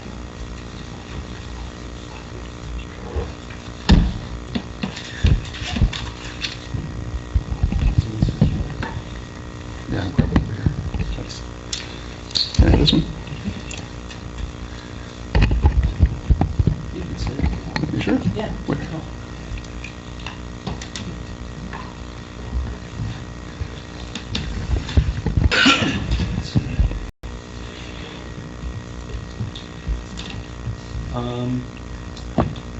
The first thing you talked about was that there could be multiple buildings here. Yes. And that we have just two buildings now. Yes. But isn't there an issue about, wouldn't there be, some people might view it as a negative, that the length of the height is now a single, two single massings, as opposed to being broken up, say, a typical house being 40 feet. Yeah, I identified that moving development from the rear of the property to the front meant that these structures were longer in length to accomplish that objective. But they may have more impact on the view shed of the neighboring property owners. It has less impact on the view shed from the rear. It has more building mass relative to Leamington Road. There has been an effort through architectural design to mitigate that. And ultimately, it'll be up to the board whether those architectural steps were sufficient to address the building massing issue. Yeah, one of the themes, I think, of what you've been saying so far is that this improvement, this proposal, is better than the existing zoning. Yes, I think it's a better zoning solution. And you're pretty much saying that as a matter of policy, they should rezone the site to this. I didn't say anything about rezoning. Well, you're asking them to allow a use that's different than the use that's supposed to be. Through the mechanism of a use variance, not through the mechanism of a rezoning. Maybe, we're not there yet. So then so our zoning boards, and in this instance, you're not the planning board, you're the zoning board. Is the zoning board allowed to make policy decisions? You know, I'm going to object to this. Why? I started talking. He's going down the Dover versus Dover path, which says that this is tantamount to a rezoning. I didn't even ask that yet. Well, you did. I didn't get to him to spot zoning, but I will in a second, I'm allowed to. And it probably is. So back to my question. Good. Which is, and he's one of the best experts in the state. He should be able to answer the question of whether or not the zoning board should make policy. So as a witness, I heard an objection of waiting for them to say something before I answer you. Mr. Collins? Actually, I didn't think it was enough of an objection to stop answering it, so. Okay. Go ahead and answer. Could you repeat your question, sir? Well, I'm It asking. was a statement, we had attorney speeches. I don't want to hear them anymore. I want to know what the witness says. I'm not going to back down, Mr. Collins. No, but please don't give speeches. Just ask the questions. That nobody told him to not answer it, so please answer it, Mr. Greencamp. But the question was, are zoning boards allowed to make policy decisions? Zoning boards are allowed to grant use variances where the prongs have been met. That does effectively lead to policy changes. Okay. I'm going to let it go for a second. I'll come back to it. Longer buildings than the ordinance wants, isn't that creating massing issues? Yes, it creates massing issues that have been addressed in my view. Okay. And you brought up ratables. Is that an appropriate topic for a zoning board to consider? The affirmative testimony should not include, for example, a fiscal impact statement that says the board gets X if they approve a development. Where a municipality has identified ratables as an issue and the importance of a particular use, it has been allowed by the courts as a consideration for use variances. This came up a lot in the 80s and early 90s when we were doing use variances for age-restricted developments in industrial zones, and players were frequently doing testimony that we were not impairing the overall balance of ratables in the community because the age-restricted development was worth as much as the industrial it was replacing. So here, where the municipality has identified commercial and office development as part of their balance, I wanted to assure the board that that balance was not being upset by having an apartment complex rather than offices. But isn't the problem with that logic that once you introduce the taxable, the tax rateable issue, that then the board should then, if I start talking about the impact on the schools, that Mr. Lair would object to that consideration, and I think they go hand in hand, and that's why the courts don't want us to do that, right? The court certainly looked disfavorably on arguments about school children as if they were vermin. I certainly agree with that. But as I said, the courts have approved discussing the rateable base of a community where one use is replacing another and looking at the difference. I mean, you would agree that it would be appropriate for a planning board to look at this spot and say, for the reasons that you've already expressed, that maybe we should change the nature of the zoning here to keep up with the times, right? Odd question. The planning board wouldn't change the zoning. The governing body would do that. I appreciate that. The planning board would do an amended master plan or a re-examination report making the suggestion that you've made to the board, and then the governing body could change the zone, right? That could happen. Okay. Isn't that the preferred way? I'll ask you this, isn't it black letter law in the state that we favor zoning by planning over variance? It's actually a very complicated question. Really, every case starts off with the privacy of planning, and that planning should precede zoning. But we live in a state in which we don't have firm consistency. In Pennsylvania, that would be true, because the governing body adopts both the master plan and the ordinances. In New Jersey, a planning board can adopt a master plan that the governing body ignores. So the two can diverge. Our governing bodies are allowed to adopt districts that are inconsistent as long as they give reasons. So being a soft consistency state, despite the fact that that's our aspiration, it's not actually the way our system works. But the way we aspire for it to work, though, right? Yeah, I would agree with that. Okay. Do you know what an area in need of redevelopment is? Yes. Is this an area in need of redevelopment? Objection. We have not gone through any of that process. You know it's not an area in need of redevelopment.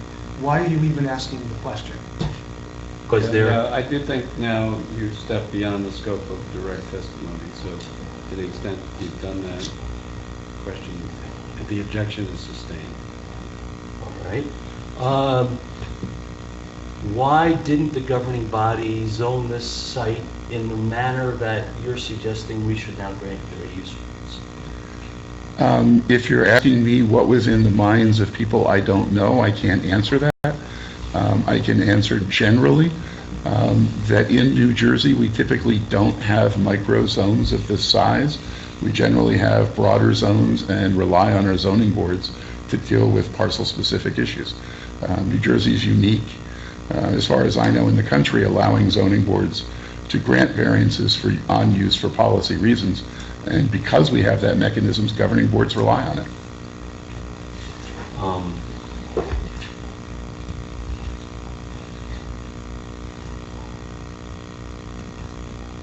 Have you taken a look at the you've looked at the site in its totality? You've told us that. You've looked at the architecture. You've looked at the engineering report.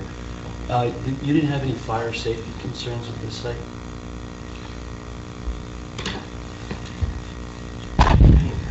No. The testimony was that this is a fully sprinkled building. I'm not sure why you're asking that. I'm going to ask the next question. The next question is, there's only one means of ingress and egress to this site for what looks like a lot of activity. Is that, in your planning opinion, will there be a negative impact from the lack of a second access? I didn't do the math, but I believe this conforms as a multifamily court under RSIS, but I would have to double check.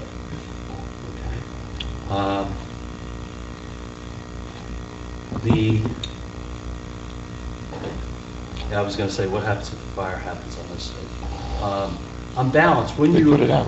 Yeah, they'll put it out, that's right, somehow. Fire truck will be on Lamington Road and the traffic will be backing up, it'll be a mess. In the sprinkler building. Yeah. On balance, when you agree this project at this size is really more beneficial to the developer than it is to the community? No.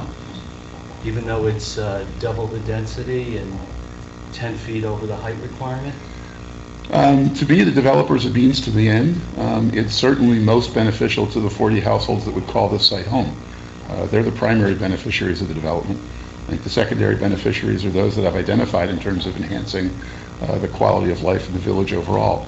The developer, to me, is a means to the end as opposed to who we do these things for.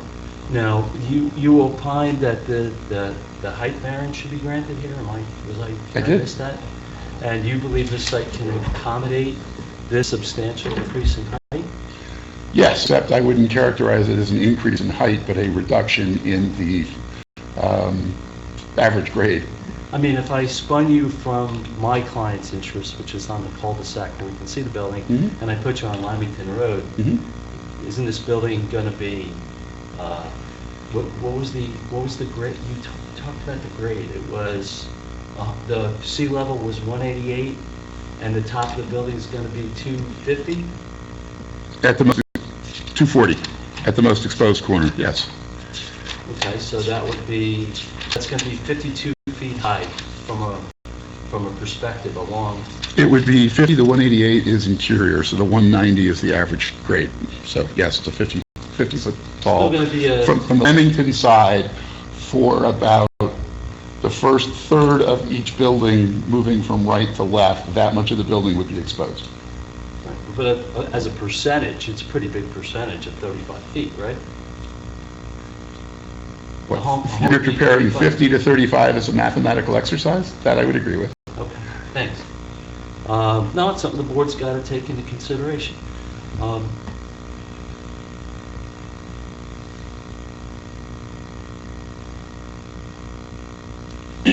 The other thing I had in my notes, you were suggesting that if homes were built instead of the development, that it would be closer to my client on a cul-de-sac. Yes. But in that case, wouldn't you agree that there'd be less massing and less height? For single-family homes, well, they're still going to be 35 feet. There'd be less length of massing. You'd have the same effective height. Along Lamington, instead of having building exposed, you'd have retaining walls and grading. But in terms of the overall height of the structure, as residential, it would wind up being the same. Now, the density that you're requesting, it's a lot, right? I don't think so. It's double the density requirement. Well, there isn't a density requirement. There's lots, and you could sort of back into a density, but there's no density stated for the district. Okay. Look forward to shaking your hands. We talked too fast. I'm sure she gets a break when she needs it. You suggested this site is particularly suitable for this proposal. I did. You're really making that opinion despite the fact that you need substantial variance relief, and I'm going to even talk about the use variance. I don't understand the term. You're asking for height, well, we say density because we know what the yield should be in single-family homes. You produce quite a few more units than that, and the bulk variances, so. Well, let me just be clear. I'm not hiding from the change in the number of dwellings from single-family to apartments. I'm volunteering for a higher level of proof. I think going from single-family to an intentionally rental community with apartments is a change in use, not just a change in density. So it's not that I'm trying to avoid the distinction. I'm inviting the higher level of proof required. I'm sorry, I interrupted your question. No, you did fine. Okay. Thank you. You're familiar with the Medici case, of course, Yes. right? And are you familiar with footnote 11? Not off the top of my head. All right, if I were to refresh your recollection, that footnote 11 talks about how to reconcile a new use. Oh, sure, okay. And uses that the governing body was not aware of. Is this a use that the governing body was not aware of? I think it's a use in a context that the governing body hadn't contemplated. I think there's a change in circumstances, given the shift in office and retail demand in our economy, that would lead to an appropriate reconsideration of the zoning along those lines.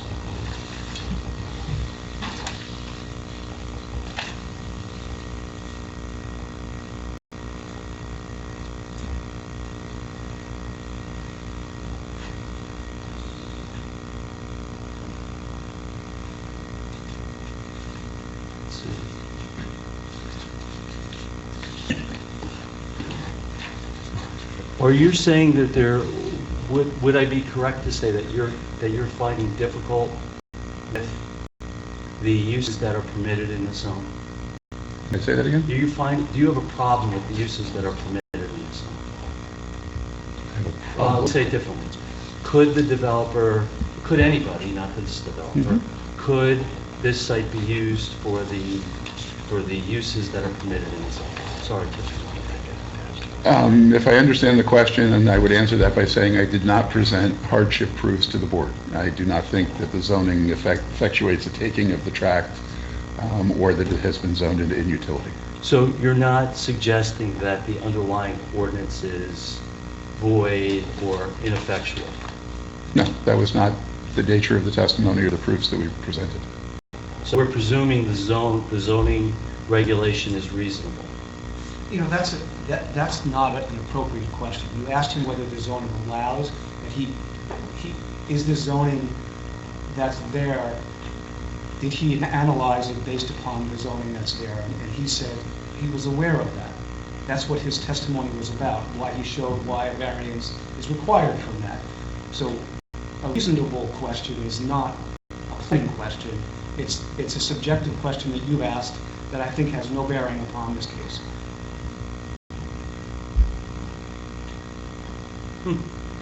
I think the objection should be sustained. The witness did not, in fact, he absolutely declared that he is not, on his direct, that he is not asserting that the property cannot be used for its own purposes, and asserted that it is not a takings or hardship. So that category of special reasons is not even offered by the applicant, so the question was not relevant to the direct testimony. Okay. Now, so you've already gotten that from the witness by direct and by the question that you asked just before this. So. Okay. And I want to ask you under what is the total basis for this is that you can reconcile issues for this location? An hour and a half of testimony? Madam Chair, that's been asked and answered twice already, so I'm not... I'm sorry, let me try again, gentlemen. Are you arguing that this site is particularly suitable for this use under the Hemji case? Yes. Well, three things.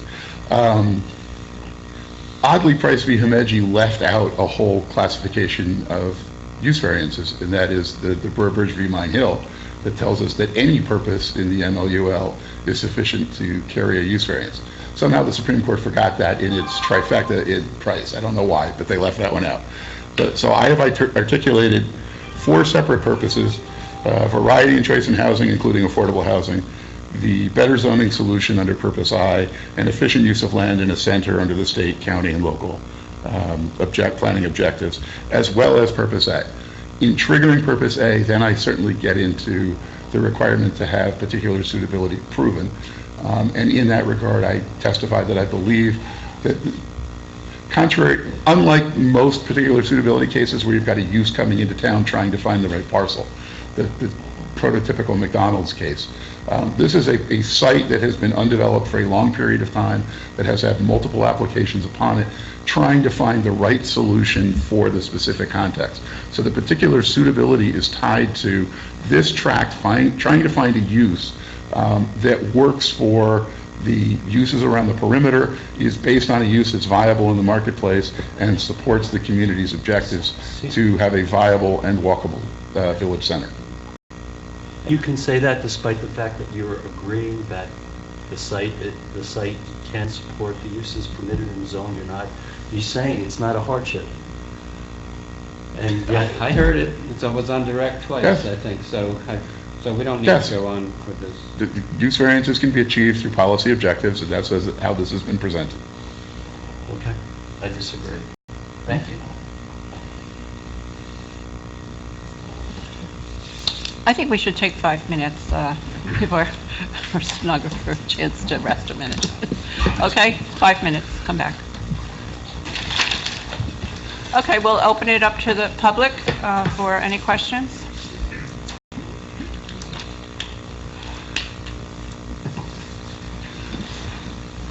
Brian Haggerty, Fairview Drive, recognizing I'm still under oath. Good evening. Sir, could you please clarify, did you offer any testimony on the aspects of the historic village? Yeah, please, sir. Sure, I find that rude doing that to people talking to me. I find it weird standing over you, so we'll just tell the truth. You're a big guy. Very good. So Historic Village. Did you address any direct testimony regarding the Historic Village and preservation of the character of the Historic Village? Mr. Sirocco testified to it in terms of its architectural detail in relationship to the criteria. I did not address it separately. Do you consider bulk to be part of the Historic Village? Because I believe you find it actually is in the discussion of Historic Village. Yes, bulk is certainly a consideration. In terms of use, back to chapter 13-400, 405, the village neighborhood. Yes? In your direct testimony, you spoke about mixed use. You did acknowledge that the mixed use is with detached dwellings and not multifamily dwellings. And you mentioned restaurants. Could you elaborate 13405.1 subparagraph A, for example, says detached dwelling, liquor stores are in subparagraph B. The subparagraph G, it says mixed uses of any of the above, and then restaurant is below that in H. So would that imply that the as of right would not include a restaurant in the mixed use? Whereas actually does it say it in black law, restaurant is not part of the mixed use.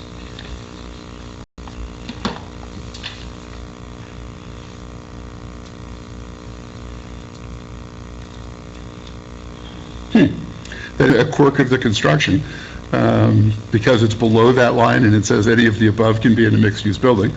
It doesn't impact our proposal, as we're in for a use variance for the uses proposed. But if you were coming in by right, your restaurant could not be in a building with a residential. But that's not really a concern under the VN because you're only residential or detached lots and you're not going to mix. So the mix of uses would be a mix of commercial and office uses. For example, a pharmacy and the pharmacist's home would be a mixed use in the VN district. You couldn't do that because the only residential use that's permitted is a detached single-family home on its own independent lot. Mixed uses are any of the above. A detached dwelling unit and a freestanding commercial store would be of the above, yes?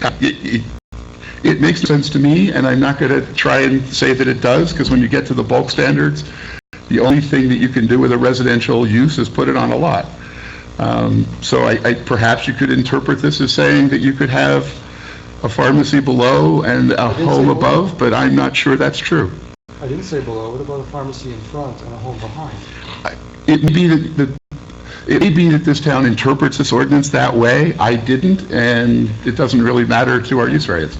Thank you. Walkability. You testified about walkability and contribution to the walkability of the neighborhood. I did. What is the elevation difference between the Collica Plaza that Mr. Sirocco describes as seating area that's between the buildings and the sidewalk at the entrance to the stairway?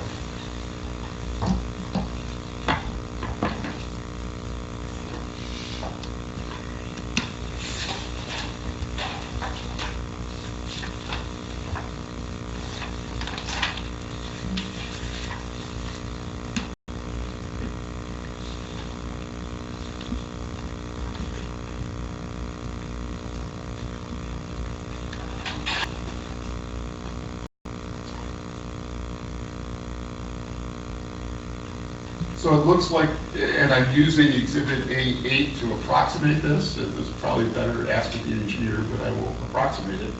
It looks like the sidewalk is about 182 and a half, and the entrance to the retail would be at about 187. So 4 feet.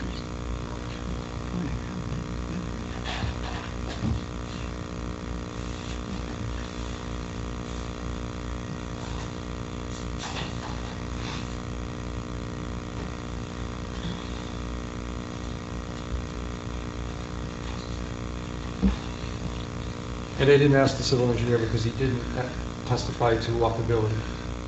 Very good. I wasn't chastising you. I was just saying he measures better than I do. You mentioned a few times about this project would contribute its fair share of housing, affordable housing. Yes, sir. And are you doing anything over and above the ordinance which was ordinance 2018-010, that modified the requirements. Can I ask you to show it to me, please? Certainly.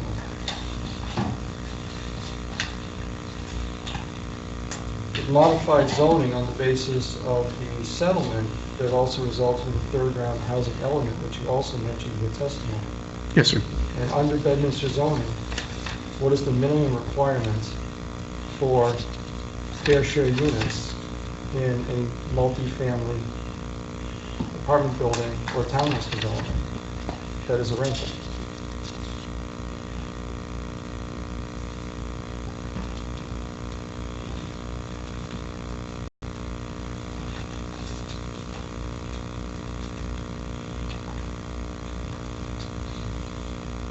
I'll give you a hint, it's 15%, and 6 out of 40 is 15. So either intentionally or coincidentally. The reason I wanted to see the language was the Fair Housing has a number of alternative ordinances that they ask towns to adopt in their settlement agreements. I just wanted to make sure that this one allowed 15. There are some of them that I had seen that only say 20 and didn't correct to allow 15 in a rental situation. There's more of this? Okay, that was fine. Okay, yeah. So yes, I agree with you, it's 15 in this community. Actually, in the apartment house separate section, it says 20. Yes, that's So it does say that in another section in the chapter. right. But And I typically find that mistake in ordinances. Okay. So you're saying that the minimum requirement is 15 and you're not forced to the 20. So it is your testimony that the project is not providing anything over and above this legal required minimum. I think we're saying the same thing, that the requirement is 15%, that's what's being provided, but it wouldn't be provided if there were not a use variance, so it's still something that's attached to the use variance. Can you offer any testimony whether those 6 units will contribute toward the long-term plan, or is that out of the scope of this discussion? The right answer, I should say, is it's out of the scope of this discussion, and that's Mr. Banish's job, but it's my understanding that there is a gap in the plan and that this would be helpful in trying to close it, although there may be other alternatives to do that. It's your understanding that this will be helpful in closing the gap? Yes, sir. So I will rephrase the question this way. We would see that the numerator would change with the addition of 6 units, but the denominator would also change with the addition of the other 34. And that, you feel as a planner, is a question you can answer?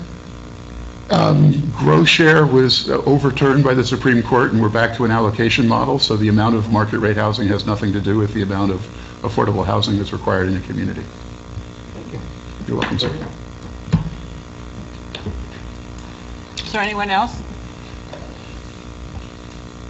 Please. Good evening, Lou DGV, 2460 Lamington Road. I've already been sworn in. So I didn't hear what you said the first 2 words of your name. Lou, L-U, DGV, D-I-G-I-O-V-I-N-E,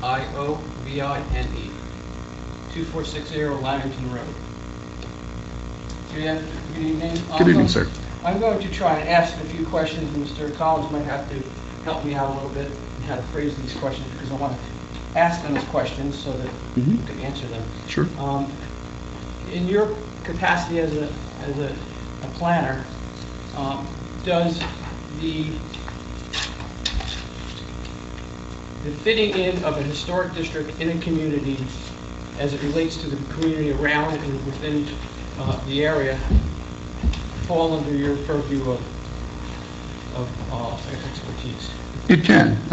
I have done work in historic districts. In terms of the detailed architectural cornices and window glass types, that's beyond my expertise, but a general understanding of the intent of a historic district and the difference between contributing and actually historic uses is something that I've dealt with.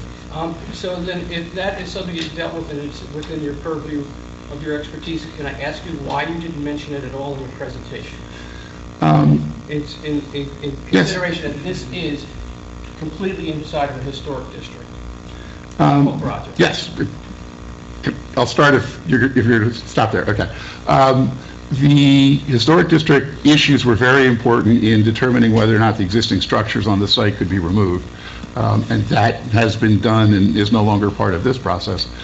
Going forward in terms of fitting this building, I thought Mr. Sirocco's testimony in describing in detail the efforts that went into designing this building for this particular site in this context addressed those issues. I didn't see anything that I thought was left over as a planning concern. Okay, I'm just going to read something and I'll ask a question about it. Sure. Law 13806.1, statement of purpose regarding historic preservation. These historic preservation regulations are intended to provide for the protection of especially noteworthy examples of elements of the township's man-made environment. So, the question I ask is, and I'm going to phrase a few of these regulations as a question.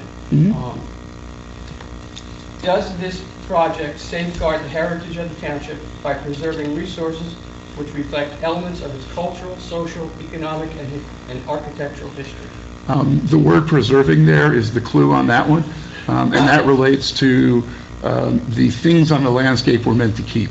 So that provision would have been very important in determining whether the existing structures on the site contributed or were historic structures that needed to be retained or moved to another area or demolished because of their newness and condition.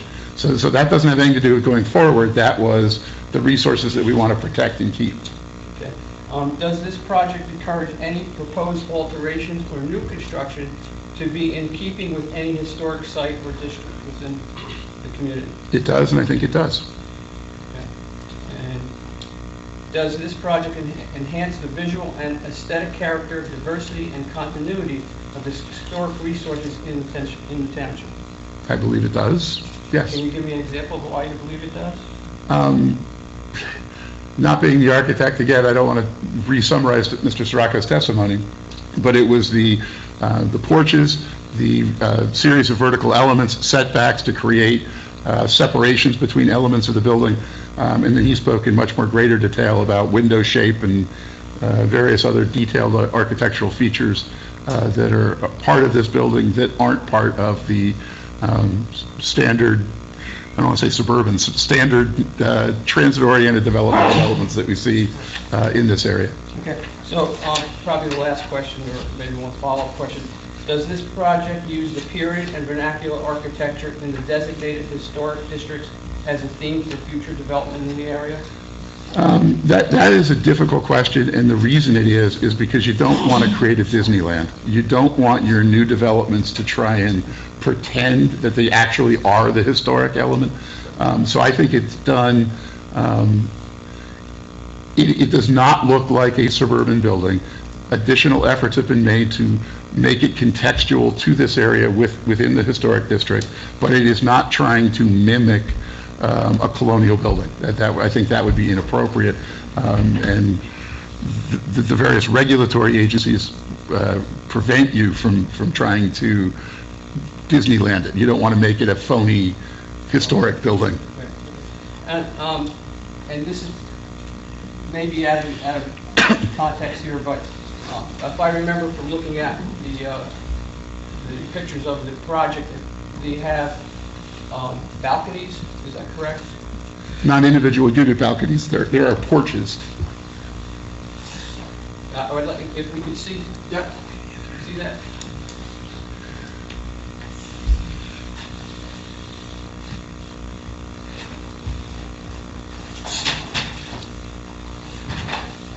I got paper clips on the left there. Thank you. Shall we put myself here?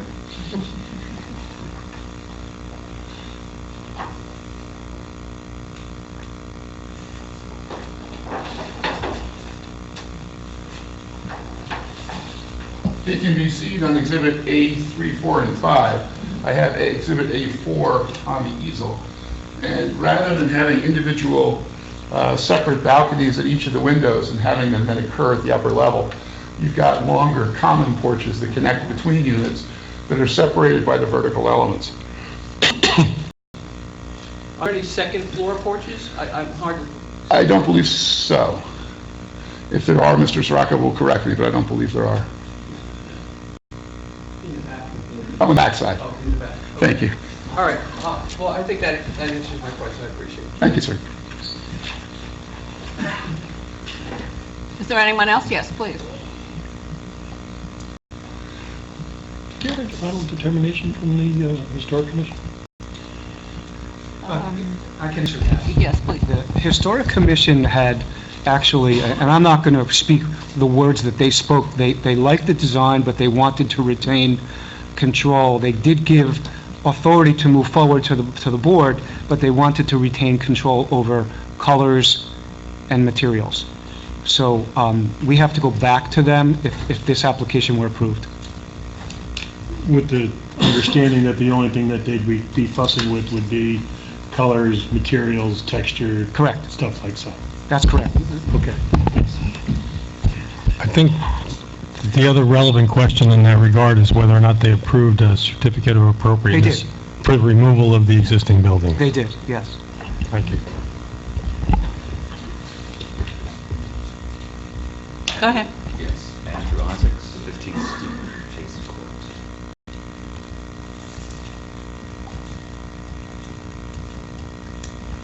Go ahead. I believe you testified something to the effect of how there is a need for rental units or something. Could you please advise as to where that information comes from? All right. Steal that back. It's important that I, as a planner, don't start testifying as if I were a broker or a realtor. So I'm not bringing listings or statistics in the community of specifically what's available or not. In terms of basic demographics, I'm testifying based on material that's identified in the census, the community surveys, the quick facts that the census puts out. And in your housing element, it tracks that data, identifying typical household sizes and how that's changed over time. The 1960 to 2010 example that I did is strictly from the census. In terms of demand, we're seeing that in the share of building permits. Multifamily is much higher as a share of building permits in the state since 2006, 2007 than it was between 89, 90 and 2006, 2007, which was essentially a single-family era with very little multifamily in it. This period has been dominated, I think majority multifamily actually in the starts since the last recession. Thank you. Are you familiar with the Joint Center for Housing Studies that Harvard University puts out based upon the census? Yes. Are you familiar with the 2017 report they put out? Yes, I would have seen it and read it. I can't quote it from memory though. Okay. So. Are you familiar that what they state is clear that the pace of growth in rental units has significantly declined after 2016? There was a peak in 2004 and 2016. This is a little bit different than the years you're citing. And that as compared with 2015, there was about a 60% decrease. So in 2015, there were 42 million units in rental. 2016 saw a substantial decline of 34 million. Right. And then 2017, it was a negative growth, and it went down to 26 million. Right. And the report is basically saying that these, this trend has passed in terms of a high demand, for rental units. Are you familiar with that? Yes, I am. Okay. And there's two issues. One of which is New Jersey lags. Our peaks typically fall after the national peaks, and primarily because we're a supply-constrained state. So we have not produced, as a share of our population, the same level of multifamily that other states have. So they may have reached their peak as a ratio of multifamily to population, and we're nowhere near it because we're so supply-constrained. We're still catching up. And that data is available where? I'd have Is that an opinion, or is that actual data? That's like my question. Well, an opinion that I'm giving you this evening. If I have time, can I find the data to back it up? I'm sure I can. Okay. That's where the opinion came from. But I would agree with you this evening, sir, that I don't have that data with me. Okay, thank you. Are you familiar with, before I ask the question, I think earlier you mentioned that it would not, the request for the variance in this development would not have any harm or negative impact in the community.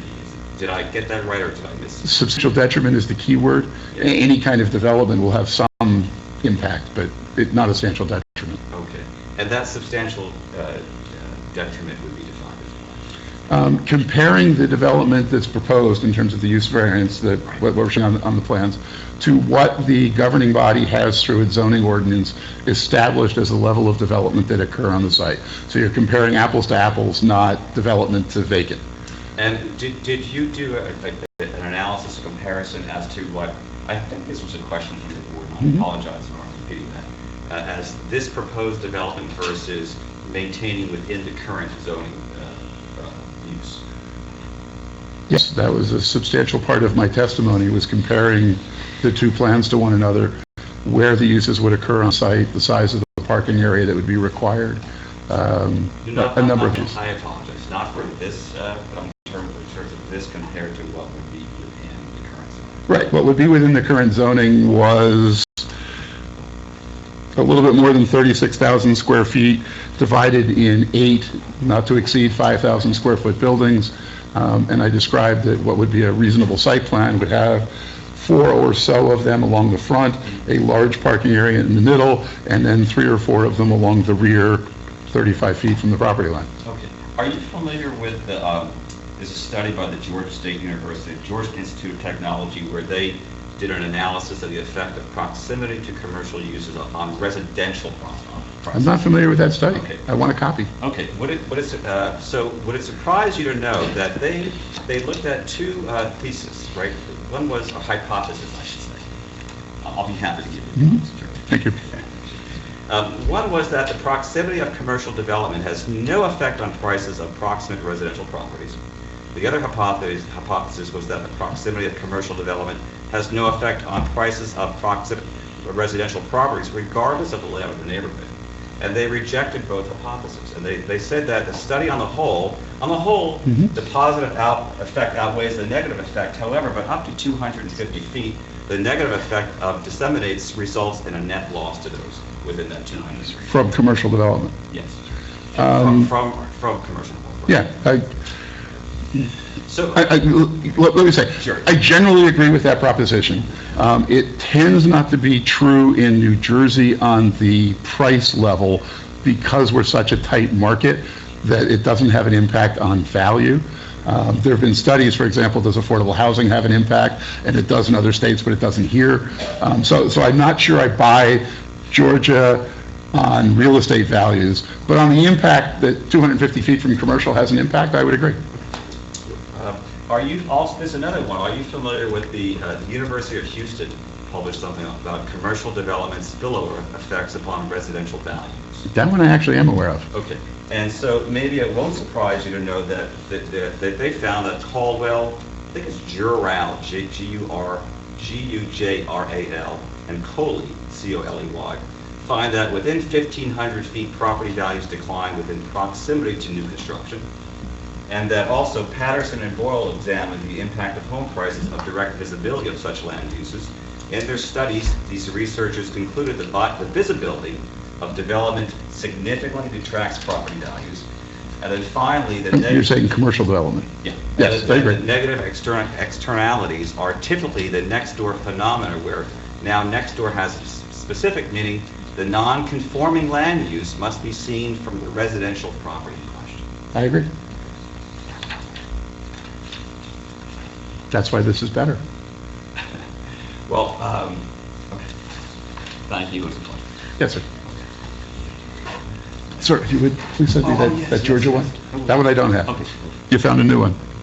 I have a question for you, and Yes, sir. I'm afraid I'll butcher your last name, so Whatever you say, I'll answer to. pardon me.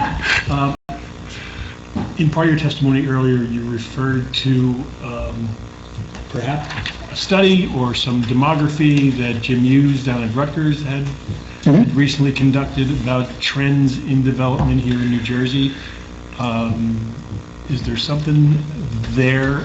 You seem to indicate that that was supporting at least the mixed-use development and how that contributes to the viability of... It was in response to a question, so I don't have the footnote with me. I didn't use it as part of the affirmative. But I was asked about the viability of a single-family market.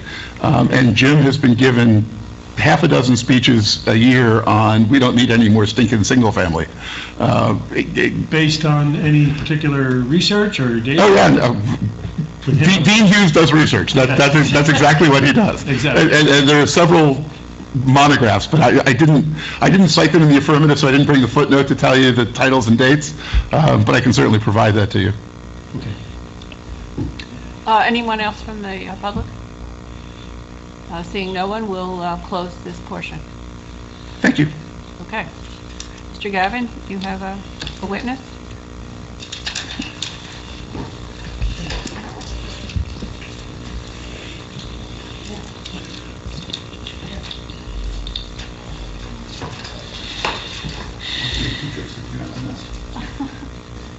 Craig, do you want to take your book here? Yeah, I just do it afterwards. I didn't want to leave a bunch of afterwards models. Thank you.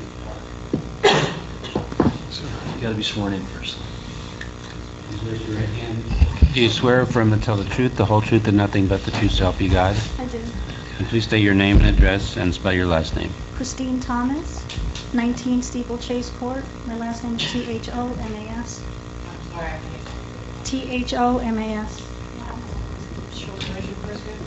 Christine. 19 Steeplechase Court. Christine, you got to be sworn in. Oh, yes. Christine, do you swear affirm to tell the truth, the whole truth, and nothing but the truth, so help you God? I do. Thank you. All right, so Christine, I'm representing you and the Drummonds? The Tannenbaums, I apologize. And where do you reside? I reside at 19 Steeplechase. That's adjacent to the property on Lamington Road. Okay, is that a cul-de-sac property? Yes, it is. It's directly, it's really, it's near Lamington Road, but you're on the opposite side of the property from Lamington Road. Correct. I could see it from my house. Okay, and you saw certain pictures last time about what the impacts would be on your home and the cul-de-sac. That's correct. Did you agree with those statements? I did not. In looking at the diagram... And you should be talking to these guys even though... Looking at the diagram, it's one of the other photos where it shows the trees and the cul-de-sac. Okay. And... Sorry, I was talking to the mic. In comparing the diagram below it, when you see this... Section? The cross-section? Yeah. This is actually my house. And in looking... If you can move it down here, put the other one up that actually has the trees with the lines across it, and it shows the cul-de-sac. Because I disagree with the representation in it, because in looking at my house and the Tannenbaum's house that's next door, when you look at the higher elevation of this property, I think it's the second or third floor.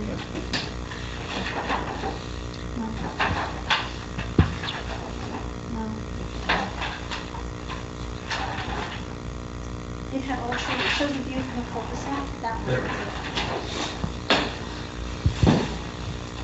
I'm a soft talker, so if you can't hear me, just say something. When you look at the elevations here, and you see the top of this building, it goes all the way up to the second floor of the Tannenbaum's house,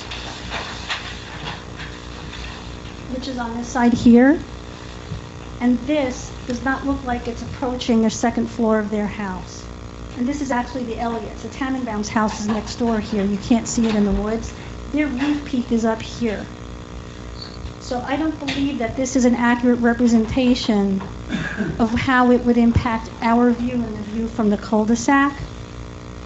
And this is my house here. So this, to me, is much lower than what you're seeing in these diagrams down here.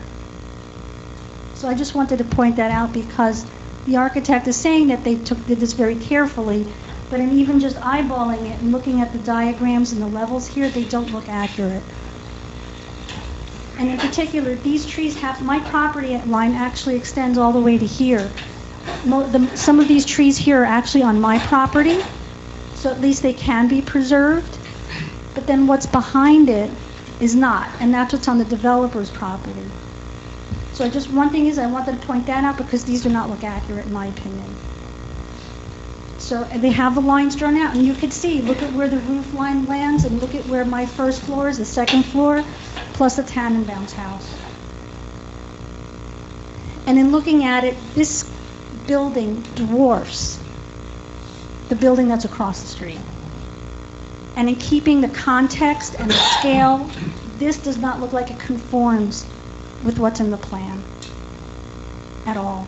It just dwarfs completely size and scale, the width, the length, the height. It just doesn't make any sense. So I just wanted to draw that out. This way you could see how it's impacting those of us who live nearby. I know the board's familiar with Lamington Road, but give us your impression of Lamington Road. When's it busy? How's traffic considerations there? Sure. In the morning, it's extremely busy because Lamington Road is used as a gateway to get to the train station, to get down to the school. As soon as people start bringing their kids into daycare in the morning, it usually opens up around 7 o'clock. It's extremely busy, and you can see cars starting to line up, and also up on Hillside too. I go down Hillside every day to get to the train station. I happen to work in Manhattan. I work in the city 4 days a week, and I'm at home the other 3. And one of the key reasons I chose to live here is because I wanted a place that was historic, that retained an element of nature. If I wanted to live in a busy neighborhood that had apartment buildings, I would have stayed either in town, or I grew up in Brooklyn. I would have stayed there and not come to rural, pastoral, semi-rural New Jersey, in particular Bedminster. And I hope that our zoning board tries to preserve and adhere to the master plan as it currently stated. Now, in the morning, do cars back up at the traffic light? Yes, they do. How far back? When you're coming down Hillside, you'll get 4 or 5 cars lined up trying to go through the light, because the light also, you don't have, on 202 in Lamington, it alternates between each side because so many cars are trying to turn from 202 before it turns into Lamington to go down to 206 and the school. So you'll often get a backup on both sides because that street, you don't have the cars going back and forth at the same time. Okay. Good. Anything else you want to tell the board? Can I speak now or have to speak? You have to speak. I have an objection, and it goes to the heart of what's being said to me. She's neither a traffic engineer, an architect, or a civil engineer. That's crazy. And she's providing comment to the board, which is to be done at the end of the meeting.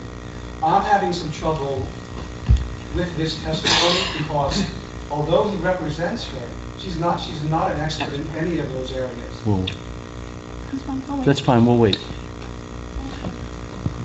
Although she is a fact witness. I don't think he has to wait. The objection, I don't think there's any disagreement that she is not an expert, so she didn't offer to be I an didn't expert. offer. Yeah, so, objection noted, but testimony is appropriate. I don't think we have to wait. Any testimony you'd like to give, Mrs. Thomas, is, this is an appropriate time to give it. Make your statement why you're opposed to the...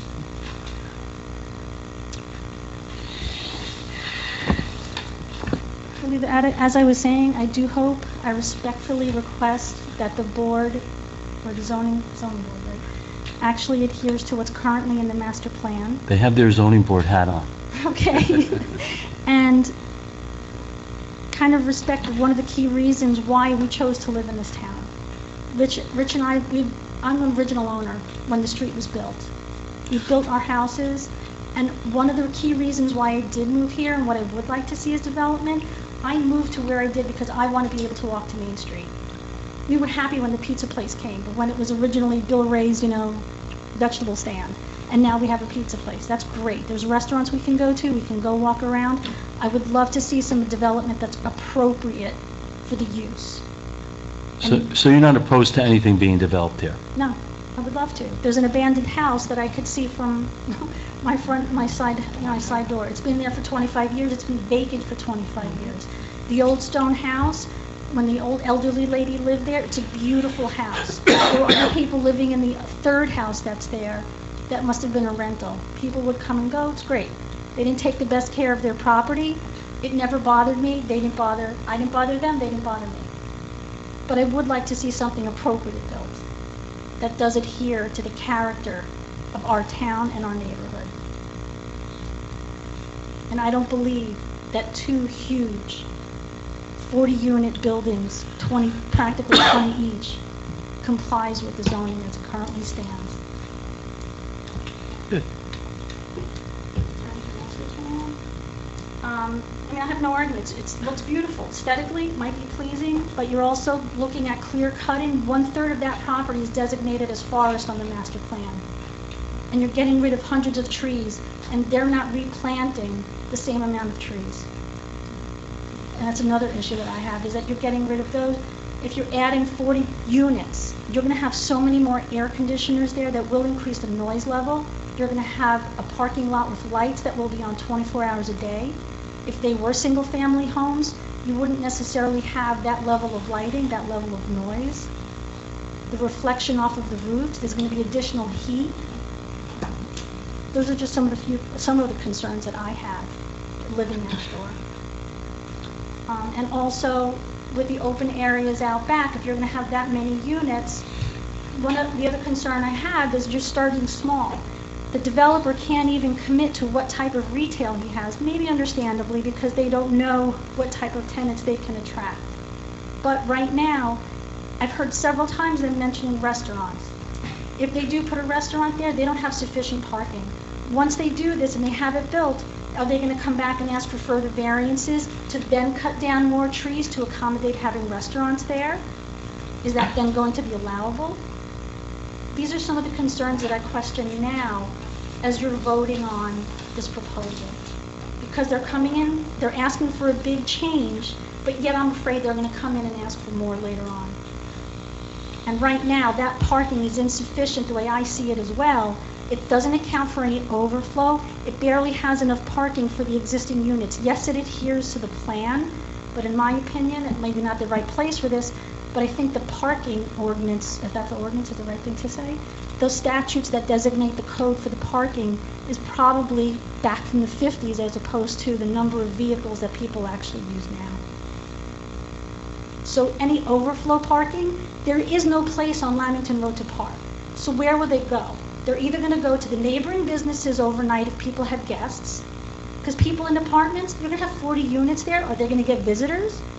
Probably. So at night, where will they go? They're going to either go around the corner, they're going to come into Bedminster Village, maybe they're going to go park in the post office, or they're going to go park by the school, and how are they going to walk back? There's no sidewalk that connects the Gilman's property to either side. And to me, that's an issue. So either, as you're discussing this, consider who has to put the sidewalk in so that the people in these 40 units plus the retail, where are they walking to? It just doesn't make any sense to me. Either you have to plan it as a whole and not just the individual property, because you have sidewalks to nowhere. With all these people going to live there, possibly going to school. My two sons actually loved walking to school. It's not the easiest way to cross that intersection, and I will tell you firsthand. And the kids take shortcuts.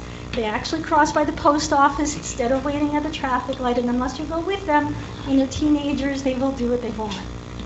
So those are some of the things that I please ask you to consider carefully. All right, you did good. Thank you. Appreciate your patience for that. All right, next I'm going to call our professional planner, Colleen McGurk. Good evening. Colleen, please raise your right hand.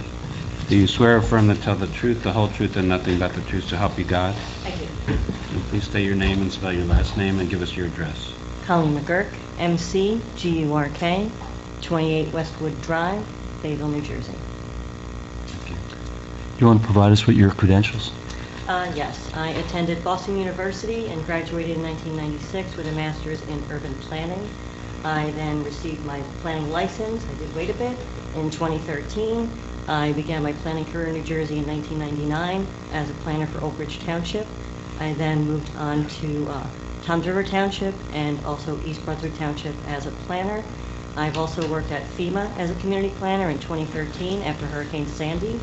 And I also worked for the Office for Planning Advocacy under the State Planning Commission in New Jersey. Have you testified before boards before? I have testified in Old Bridge Township as a consulting planner. Okay.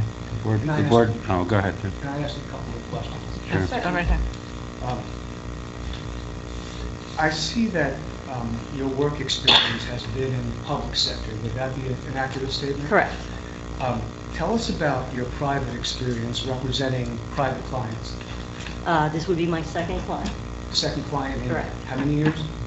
I've been working as a planner since 1999. And I'm not a techie, but I was able to find your LinkedIn site on the web, and I wanted to show you a copy of it. And I have extra copies if the board wants to see it.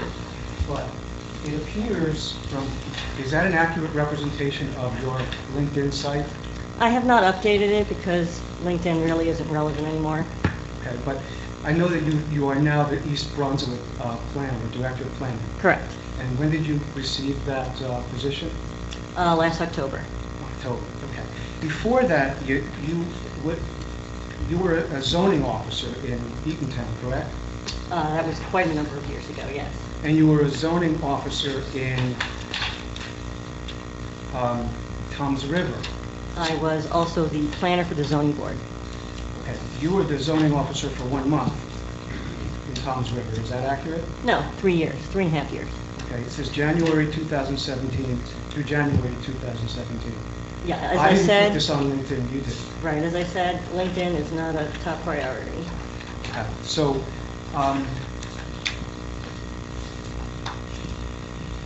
would it be fair to say that at least half of your experience has been as a zoning officer and not as a planner? No, it would not. All right, And that's rude, actually. I spent 10 years in Old Bridge as the assistant planner. In Toms River, almost 4 years as the zoning officer, but also the planner for the zoning board. Over 2 years at the Office for Planning Advocacy as a planner, FEMA as a planner, and, but some of my duties did include zoning. Last question. Tell us a little bit about your private work.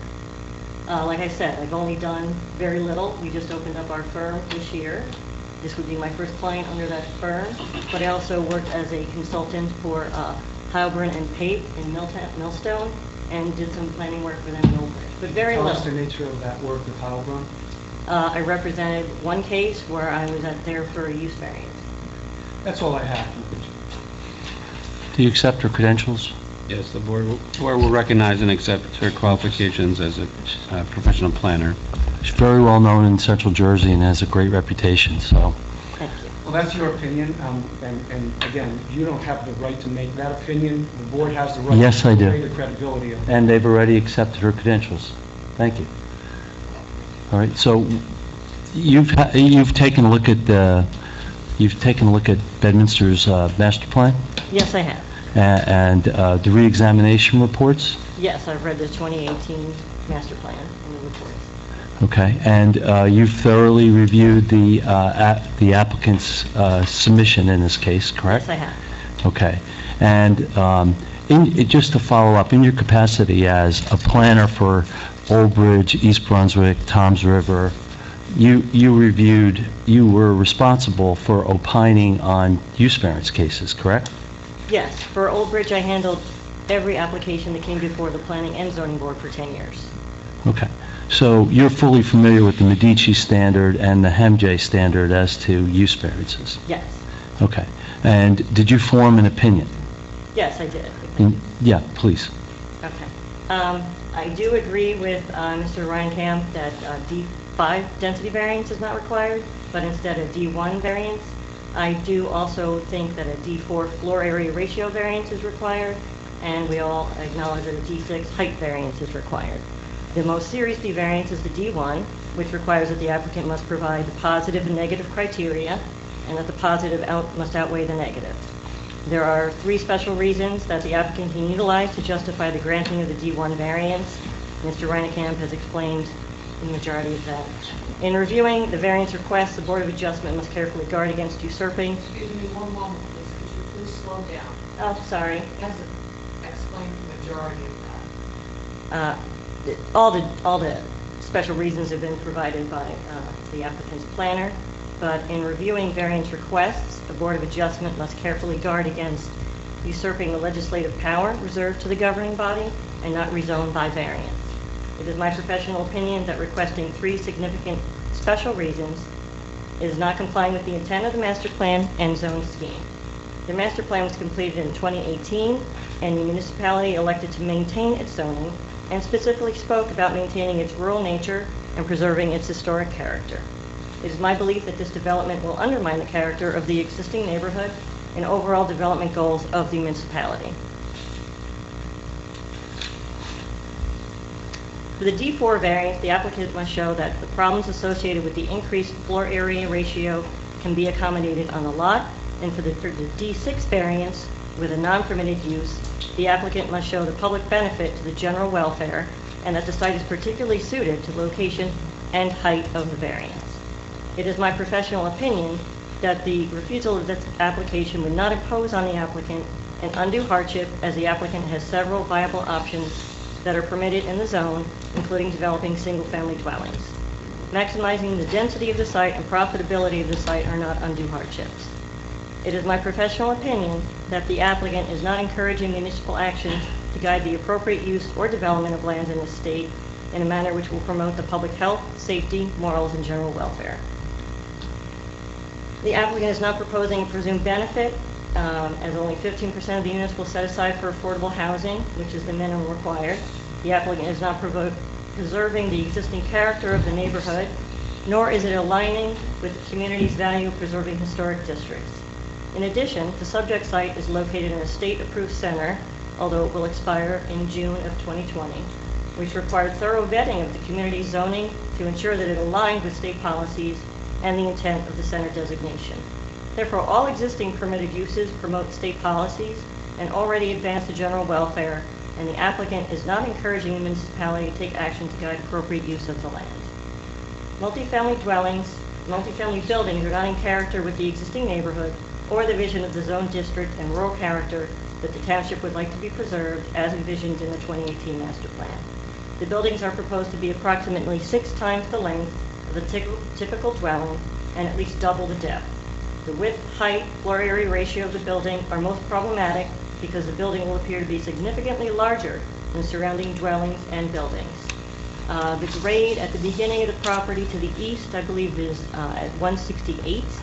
And if you take the westernmost corner of the west building, I think the grade is at 197. And then if you add in the 49-foot height of the building, it will appear extremely large. It is my personal opinion that when an applicant is seeking a D1 use variance for multifamily dwellings, a D4 floor area ratio, and D6 height variance, that the applicant is seeking to intensify the site more than what is envisioned by the zone ordinance.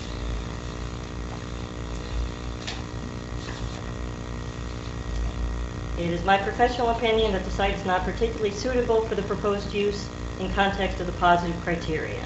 Site suitability is not concerned with ordinance zoning criteria, but is instead focused on why the location of the site within the municipality or region is particularly suited to the use despite the zoning, and what unique characteristics of the site itself make it particularly appropriate for the proposed use rather than a permitted use.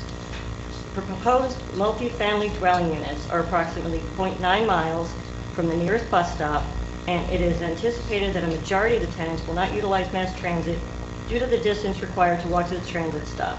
Ideal sites are within a quarter mile from the transit and up to half a mile from transit. In addition, the site is located approximately 44 minutes walking distance from the nearest food store, King's Supermarket, otherwise 5 minutes by car. The intent of placing multifamily dwellings with affordability controls is to provide housing choices in a convenient location for residents to meet their basic needs, in convenient, walkable locations to transit, food stores, and other basic needs. Low to moderate income households' basic needs will not be met at this location because transit and food are not within convenient walking distances. The site has a particularly steep slope, which makes it an ideal site for single-family developments and small commercial uses. which is also what would have been envisioned in the state plan for the village designation, not high-intensity uses. In addition, the master plan indicates that density should be maintained to be able to accommodate wastewater needs of the residents to the north of the Bedminster Center in order to maintain water quality in the C1 stream. The applicant is increasing the density of the site by more than double the amount of single-family dwelling units that could be accommodated on the site, and is not strictly adhering to the density recommended in the zone and master plan. In addition, the applicant has not indicated why this site in the zone is more suitable than any other site within the last new zone and may rise to the level of rezoning by variance. It is my viewpoint that this proposal is not meeting the intent of the state plan or local master plan because it is not properly balancing the preservation of critical environmental features with growth. Land with 15% or greater slope should be preserved and buildings constructed to minimize altering the grade. The site's critical area should be fully preserved. The site is not suitable to accommodate this use because of its unique features and the fact that the applicant is required to seek 3 special reasons variances. Single-family dwellings and small-scale commercial uses can be easily accommodated on this site and are permitted uses. State policy requires that any housing in the environment should be planned and located to maintain or enhance cultural and scenic qualities and with minimum impacts on environmental resources. The municipality has already approved zoning that meets this criteria and has been approved by the state during the center's designation.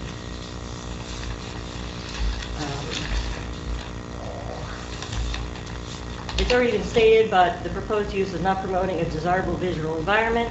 Buildings located on Lamington Road do not exceed 35 feet, and most are 1 to 2 stories. In addition, the existing uses along Lamington Road comply with the intent of the master plan and land use ordinance, whereas this proposed use would not. Proposed buildings, not the architecture, but the size and scale, do not fit into the character of Lamington Road, but rather the character of Route 206 with larger building footprints. And I have a couple sections from the master plan and the municipal self-assessment that was submitted to the state by Bedminster Township. Bedminster, on page 39 of the municipal self-assessment for Bedminster, that was prepared by a citizens committee and Banish Associates in 2008, states, Bedminster, through its zoning of the VN district areas, has been able to conserve the community character of the villages of Pluckerman, Bedminster, and Pottersville. These areas of Bedminster Township are unique, both in terms of their historical significance, as well as the existing pattern of development. Consisting of many older structures situated on relatively small lots, the villages are significant assets to the municipality and are protected and preserved to the greatest possible extent so that the prevailing architectural themes remain a part of Bedminster Township and the state of New Jersey. On page 41, it's stated, the township has completed its 4-phase sidewalk program outlined in its 2003 master plan, Bedminster and Pluckerman and activity areas. Bedminster Township has established a comprehensive bike and hike trail to link the villages, including the school, parks, and other services. To keep and maintain the rural and scenic character of Bedminster, the township has worked with the county in its comprehensive bicycle plan. The master plan outlines quite a few community design features that they like to ensure the new development is visually and functionally compatible with the physical character of the township, to provide for standards and guidelines for physical design and community planning so that the land uses interrelate and function compatible and harmoniously in terms of scale and location. To retain wherever possible from public right-of-ways the attractive vistas that make Bedminster special, including views of hills, valleys, ridgelines, and woodland. And then in the 2018 master plan on page 79, consistency of Pluckerman Town Center and the village of Bedminster with much of the necessary supporting infrastructure in place. The center, Bedminster already serve a major township and regional role with their concentration of commercial, institutional, and public uses. Existing development, even prior to the 1997 designation, gave the centers a village character, which in this case significantly was altered in Pluckerman, with the hills becoming a much denser community with even greater commercial uses. The centers are approaching build-out, as was discussed at some length during the petition. Because of the historical significance of the two centers, redevelopment will play a role to absorb future growth while at the same time maintaining the historical significance. And 2018 master plan discusses the Plaquemine Village as having lost some of its scenic and cultural qualities and is auto-dependent. And the municipal assessment discusses the over-intensification of Plaquemine Village. On page 3 of the 2008 re-exam, continuing objectives from the 2000 master plan, maintaining the special character of the villages and the rural and country atmosphere which prevails throughout the township, protecting the environment and natural resources, building on non-forest soils and not building on steep slopes, conforming local plans and ordinances with the state development and redevelopment plan, affecting the PA5 area, which this is located in, and centers, and accomplishing in the zoning ordinance. There was a recommendation about scenic landscape protection strategies. I couldn't find any other evidence of what happened with that. And then walkable downtowns where the arts, cultural, and entertainment and shopping are attractions, energizing villages across America. And then it also discussed green elements and green buildings, which I did not see in this plan, and the inadequate buffer that's proposed by the applicant, and also things that were mentioned about the diversity of the housing stock. According to the U.S. Census Bureau in 2017, family households, married couple families, they have one-unit structures, 1,356 in Bedminster, and only 211 two or more unit structures. But for the other types of households, with male household and female household with no partner, there were more two-unit dwellings rather than single-family. And for the non-family households, one-unit structures, there's 1,269, whereas for the two or more unit structures, it's 1,031. So I feel that there is a diversity in housing stock, although I'm not familiar with how much there is rental versus ownership. So one of the things you were talking about were scenic vistas. Do you think this proposal as designed will impact the scenic vista along Leamington Road? Well, both buildings, I believe, are 200 feet in length and 80 feet in width. And as I stated, the grading, as you begin to get to the property, is at 168, and it slowly goes up. And then the steep slopes on the property, I think it was at 197 at the corner of the west building. So, yeah, the buildings are going to loom quite large, especially considering the grading on the property and the roadway. And can this site be developed as zoned? Certainly. And would that, if it was developed as zoned, would that impact the vistas? Well, I don't, if it were developed with small commercial uses or single-family dwellings, yeah, the steep slope is still greater than the roadway, but they would seem much more in scale with the road and the development that's on the roadway. In listening to Mr. Reinkamp's testimony, do you believe he's reconciled the master plan, the deviation from the master plan? I do not believe that, no. I do not believe that the reasons given, and considering that the master plan was just re-examined in 2018 and no zoning was recommended for changing to this area, and no, I do not. Okay. That's what I have. Anyone from the board? Okay. Then we'll open it up. I just have a few questions. Thank you. Oh, okay. Sorry. Yeah, go ahead, Mr. Lair. Go ahead. I'm sorry. No, go right ahead. You mentioned that, sure. You mentioned that you believe that this application requires a D4 floor area ratio variance. You know that the township planner, Mr.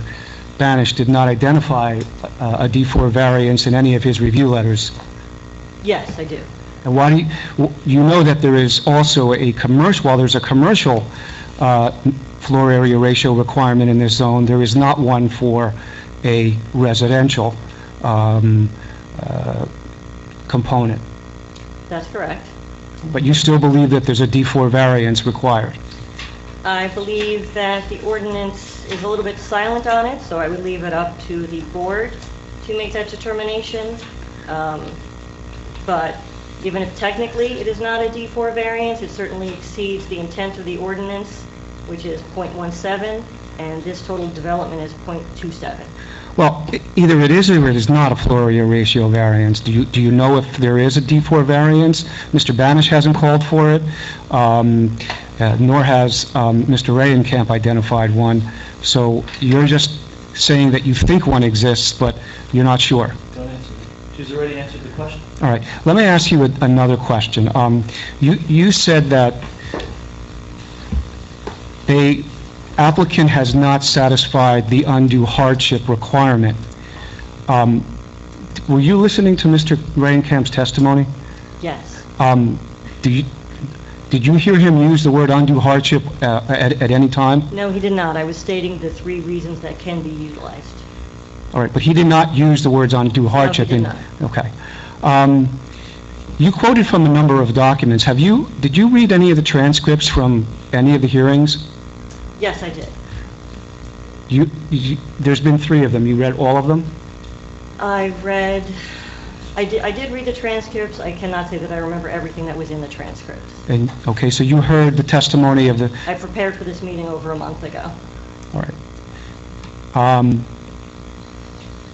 Did you hear the testimony from Mr. Rayenkamp about full build-out on a by right was 5,000 square foot buildings? For the commercial? Right. Yes. And you believe that would be less intensive than what is being proposed by this applicant? A 5,000 square foot commercial building? No, 5,000 square foot buildings. 7 with one over of a couple thousand, 1,260 square Right. feet. 7 with one smaller than I just 5,000. want to object, I don't understand. That was the testimony on the direct testimony of Mr. Rayenkamp. It may well be. And she heard it, so Intensity is not a standard in zoning. She testified. I don't know what the question is, so let's hear the question. He provided that testimony as Wait. what could... Wait. The question was, do you think that this site can be developed under its current zoning? And your response was yes. Am I mischaracterizing your... No, yes, the site could be built with single-family or with commercial uses. And I asked you then, did you hear the testimony of Mr. Rayenkamp where he said that this site could have the potential, and if it was 7, it's probably, he's right, 5,000 square foot buildings. And did you hear that portion of the testimony? Yes, I did. And do you believe that would be less intensive than what we're proposing? I do not know if it would be less intensive. I'd have to see a traffic study. But visually, the size of these buildings, the length, the width, and the height is out of scale with the neighborhood. I'm done, but I want to reserve the right to bring Mr. Rayenkamp up to clarify one issue that was stated. Okay. We'll open it up to the public. Oh, Yeah? No, I'm sorry. You want something I'm else, sorry, Mr. Gadd? No, no problem, go ahead. Okay, then we'll open it up to the public. Is anybody? No mistake, because they can ask you questions. Okay, I don't see anyone. Okay. I have one last witness, Okay, not my client, okay? all right. No. I object to this. He's not retaining as, I've never seen this before in all 37 years. As you're asking a resident to testify on your behalf, and you're not, this is not your client. You do know the zoning board can subpoena witnesses, right? This is what they can, but you can't. I didn't subpoena him, I asked him nicely, he said yes. Mr. Collins, I think I've never seen this. Listen, guys, before you get all in a bundle, all I want to do is introduce a few pictures that he's taken, and he's uncomfortable putting them in himself. But he can do that himself. He's not, you didn't retain you. Mr. Collins, it's on you. Can I retain you as representing you? No, sir, just wait. Mr. Haggerty, the objection is that you're not represented by Mr. Galvin, but the objection should be overruled. You should be able, Mr. Galvin can call you as a witness, and you can give testimony from his questions, and he will be subject to cross-examination by all members of the public, including Mr. Laird. And he's already under oath, sir. Yes, he's already under oath. All right. And But don't this is screw it up now, a lot simpler Mr. than it Haggerty. looks. All right? Now, you've taken a series of photos, have you not? Yes, And when did you take those photos? November 11th in the afternoon. Okay, so we need, why don't you show those photos to Mr. Dwyer, see if he's got an objection. Yeah, and the attached photo, yes, show all those things. Just to clarify, I also have a printout I took from the county website for the zoning lots. Show it to Jeff, see if he's got the plans.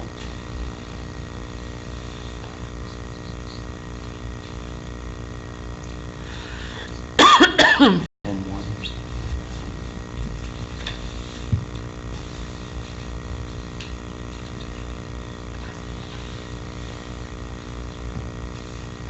No problem. Okay. Can we pre-mark them, maybe, to speed this up? Yep. You got 5 or 6 copies, Jim? I'm afraid I only have 3 sets. Let's make sure we get one to the board secretary. A9 would be the first one. You just got one set, you just have one set for us? See the other side? I have 3 altogether, but I need one to testify. Are they stapled together? No, they're not. No. But just like you. We can afford to give them one and we can keep 2, so let's just take the time to We'll go describe. first. I guess you're going to present it, so go ahead and present it. So there's 3 pictures, it's 01, 02, 03? Sure, I was going to say N. I say 4. They're 4 plus Thank you. something, 5 technically. Where the shots were taken from, apparently? So go ahead, explain the photo. I'm going to give you the photos and use here's the first one. Here's 01. Explain what that is.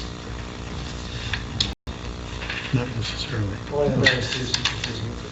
The one that I marked 3, that Mr. Galvin's marked 1. Earl Lamington. All right, that photograph is taken in a northeasterly direction Can I just ask a question before you get started? The purpose of the photo is to explain my question about the rendering and the panoramic view. And Okay. that's back to their point of the pictures and responses. Okay. That is a natural single-point view taken with this phone with the camera feature. From my best approximation of the spot where the architect was standing when she took her picture.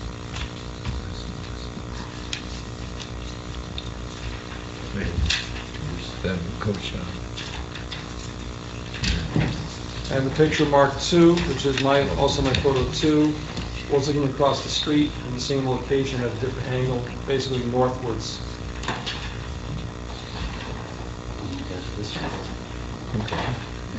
Photograph, which I marked 1, which Mr. Galvin's marked 3, is using the crosswalk, I went into the public way, I went into the intersection of Lamington and 206, and took a photograph, the right-hand side of which is similar to the photograph I took in the driveway, and the left hand is the view you see with the trees in front of the White House. Your photographs are intended to approximate A6 and A7? I'm sorry, I forget what the number is, A5 or something? This one? That one. The one from the other angle, Rich. This one?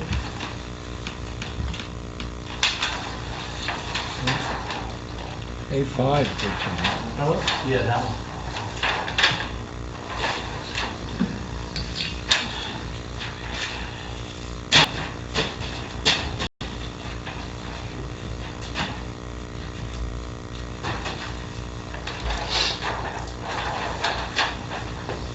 Tells the property development.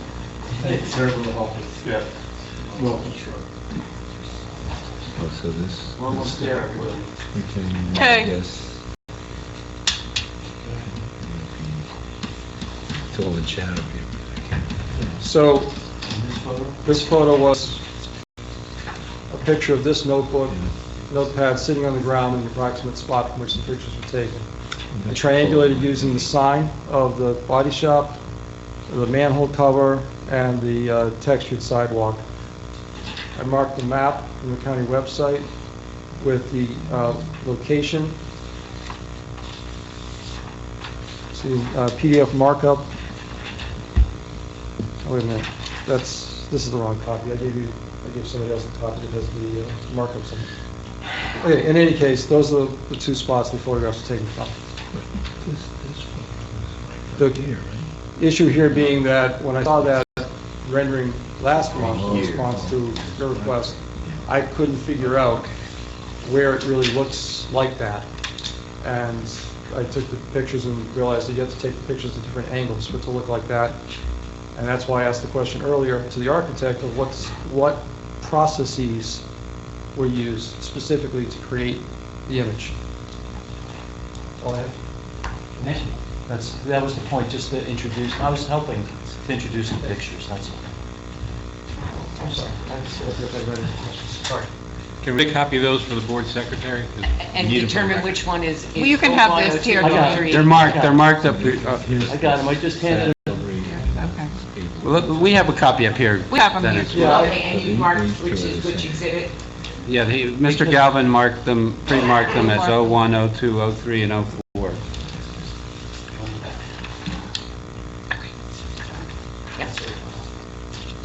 There's evidence of his marks. Retaining wall, yes. Mr. Lear, you have, no, okay. And, you know, I'll have a closing argument before Mr. Lair's closing argument, whenever that occurs. Okay, all right. So if it's not tonight, it'll be when it is. Mr. Bish, I think, is there anything you'd like to say at this point? Or we're going to have Mr. Rinkham back? All right. Just respond to a couple of things. Okay.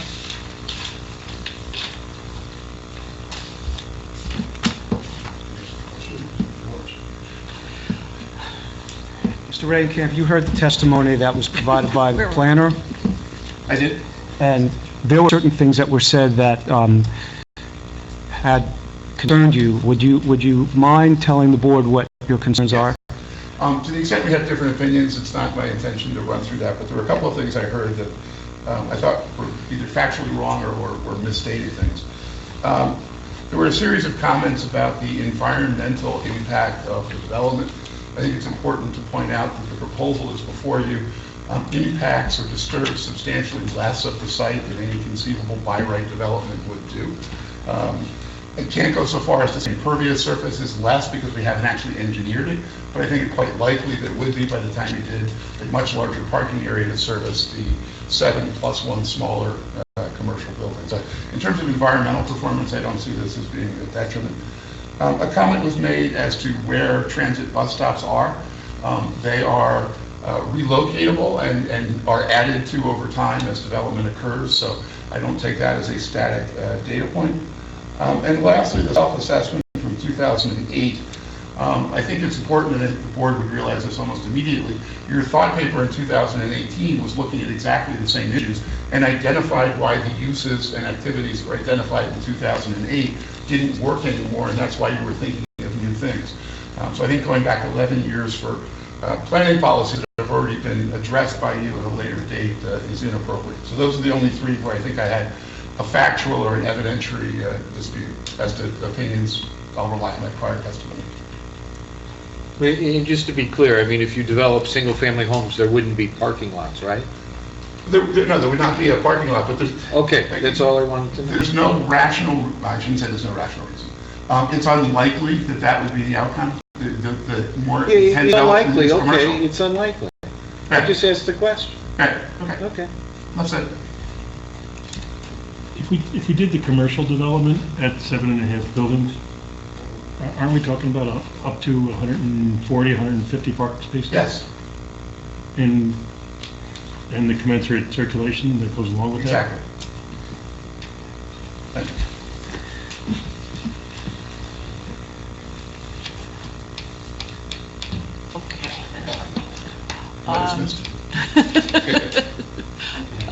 Mr. Anybody have any questions for Mr.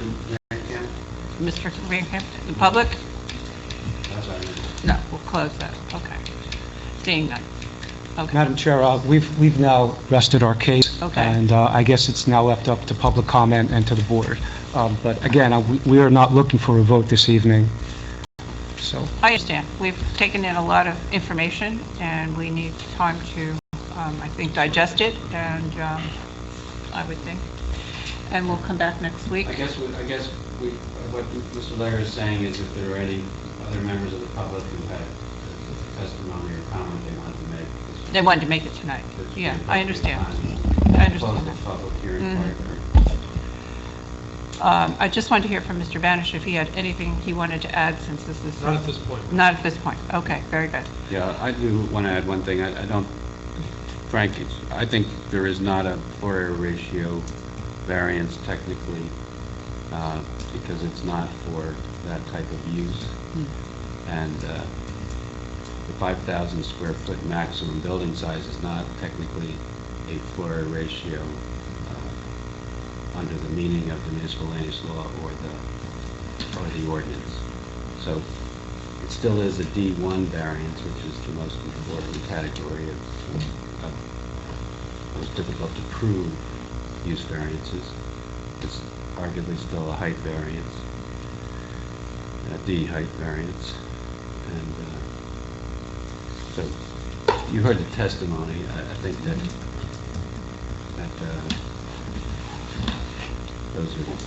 those are just legal. I don't even think it's something you have to judge. It's just, that's what the law is. So.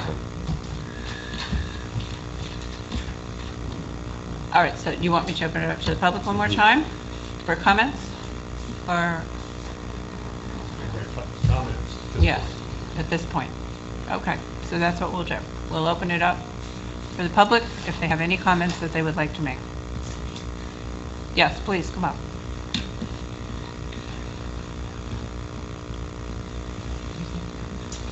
My name is Richard Bishop, and I live at 17 Steeplechase Court. I'm Christine's neighbor. Richard, were you previously sworn? Yes. Okay, you're still under oath. I just want to make the comment to the board that my wife and I stand in full agreement with what Christine said earlier today, and with the same comments that her planner has mentioned. I have nothing against the developer and nothing against the quality of the work that they do. I just think it's the wrong project for this area, the size and the scope and the use of the property. And to sit back there and not say anything, I felt that was not the right thing to say. So. Thank you. Yes, please.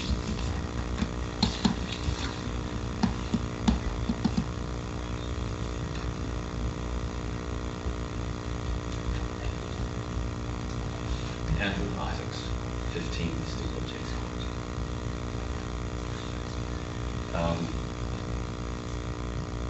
Many of us have been here for years. I was one of the first on the block, for 24 years. And when we purchased our home, we came out to this area for what Bedminster is known for, beauty, being rural. But at that time, when we bought our property, we knew what the zoning was for behind us, on the side of us, and across from us. And we knew what could happen, and we were accepting of what the zoning was at that time. Right? And are supportive of even the updates in 2018. But this goes well beyond that. It's massive, two massive buildings, in our opinion, out of place, unnecessary. As I mentioned before, that the data shows that the rental units have peaked. What happens when we come into change in the marketplace soon? I have no issues with someone developing the property within the zone. It's fine. I would say I knew that. This is different.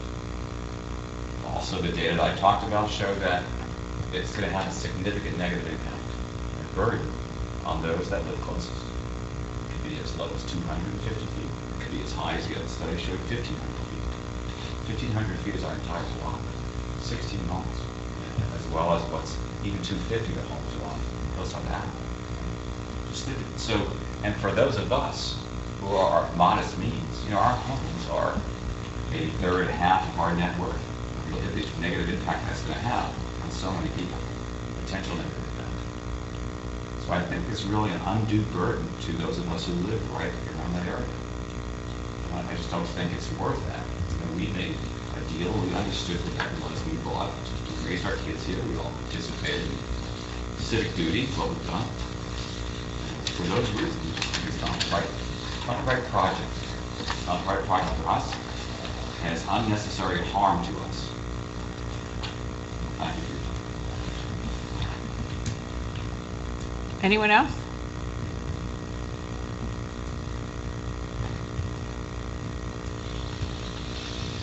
Brian Hagerty, Fairview Drive. I think the questions I've asked over the past 4 hearings have shown that my concerns are the elimination of trees and the bulk of the buildings. And it will be, in my layman's opinion, a tremendous change in the character of that area. And I don't understand, not being a planner, not being an attorney, but being a civil engineer, I don't understand how you stop the entire VN from becoming that once you let it go for one variance. Thank you. Anyone else?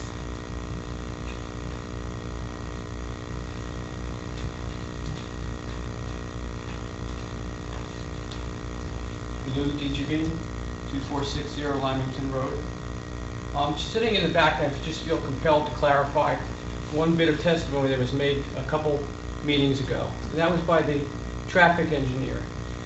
He stated, and I questioned him, that the lineup from the light at the corner of Hillside and Lamington, that the lineup on some day in May, it was 394 feet, which was just a little bit shy of where my property is. And I have made a specific note of watching that on a regular basis for the last several weeks.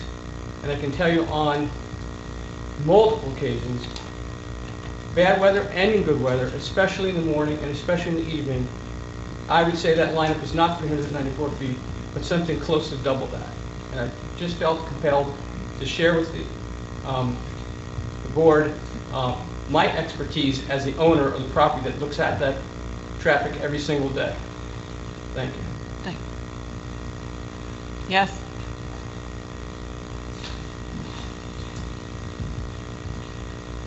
Bonnie Bishop, 17 Steeplechase Court, and I've been sworn in previously. Thank you, Bonnie. You're still under oath.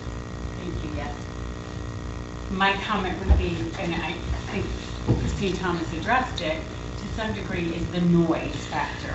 For those of you that don't live near there, you may not be aware that 206, the Quick Check, all of that has increased even in the 20 years that I've lived on Steeplechase Court. And if you add apartments with multiple vehicles, that noise level is going to increase, not to mention pickup and disposal of trash, moving in and out, etc. You can't even hear the traffic, especially the trucks, with your windows closed and full air conditioning or TV running. And I think that should be a consideration for families that live on that street. And in proximity on Remington Road as well. Thank you. Thank you. Anyone else? Seeing no, we'll close that portion. I just have a quick closing argument, and I will make it very brief. I think one of the most compelling things that Mr. Ray and Cam said, and yes, Mr. Gallo. We're doing closing arguments? Then I should go first, right? I thought you might want to wait. I thought it might be more appropriate, if I could, if we waited with closing arguments until you vote on this application. This way, the closing arguments will be fresh. I'm ready to go, and I'm only going to take 5 minutes. Mr. Collins? Mr. Collins? Whatever you prefer, Madam Chairman.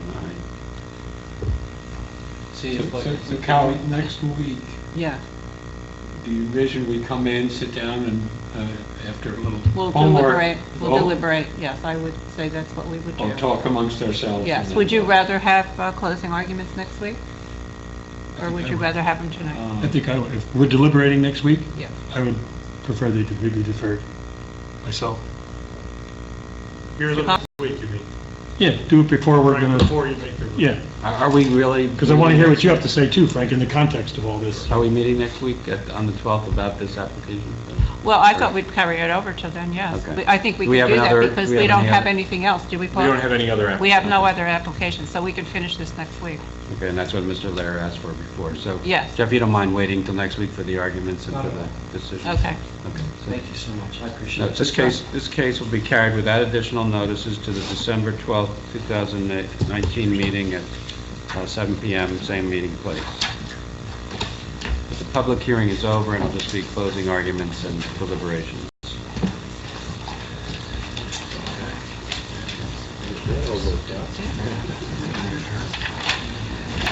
That's all I have. If anything has from the board, anybody, the board, anything else from the board? No? Okay.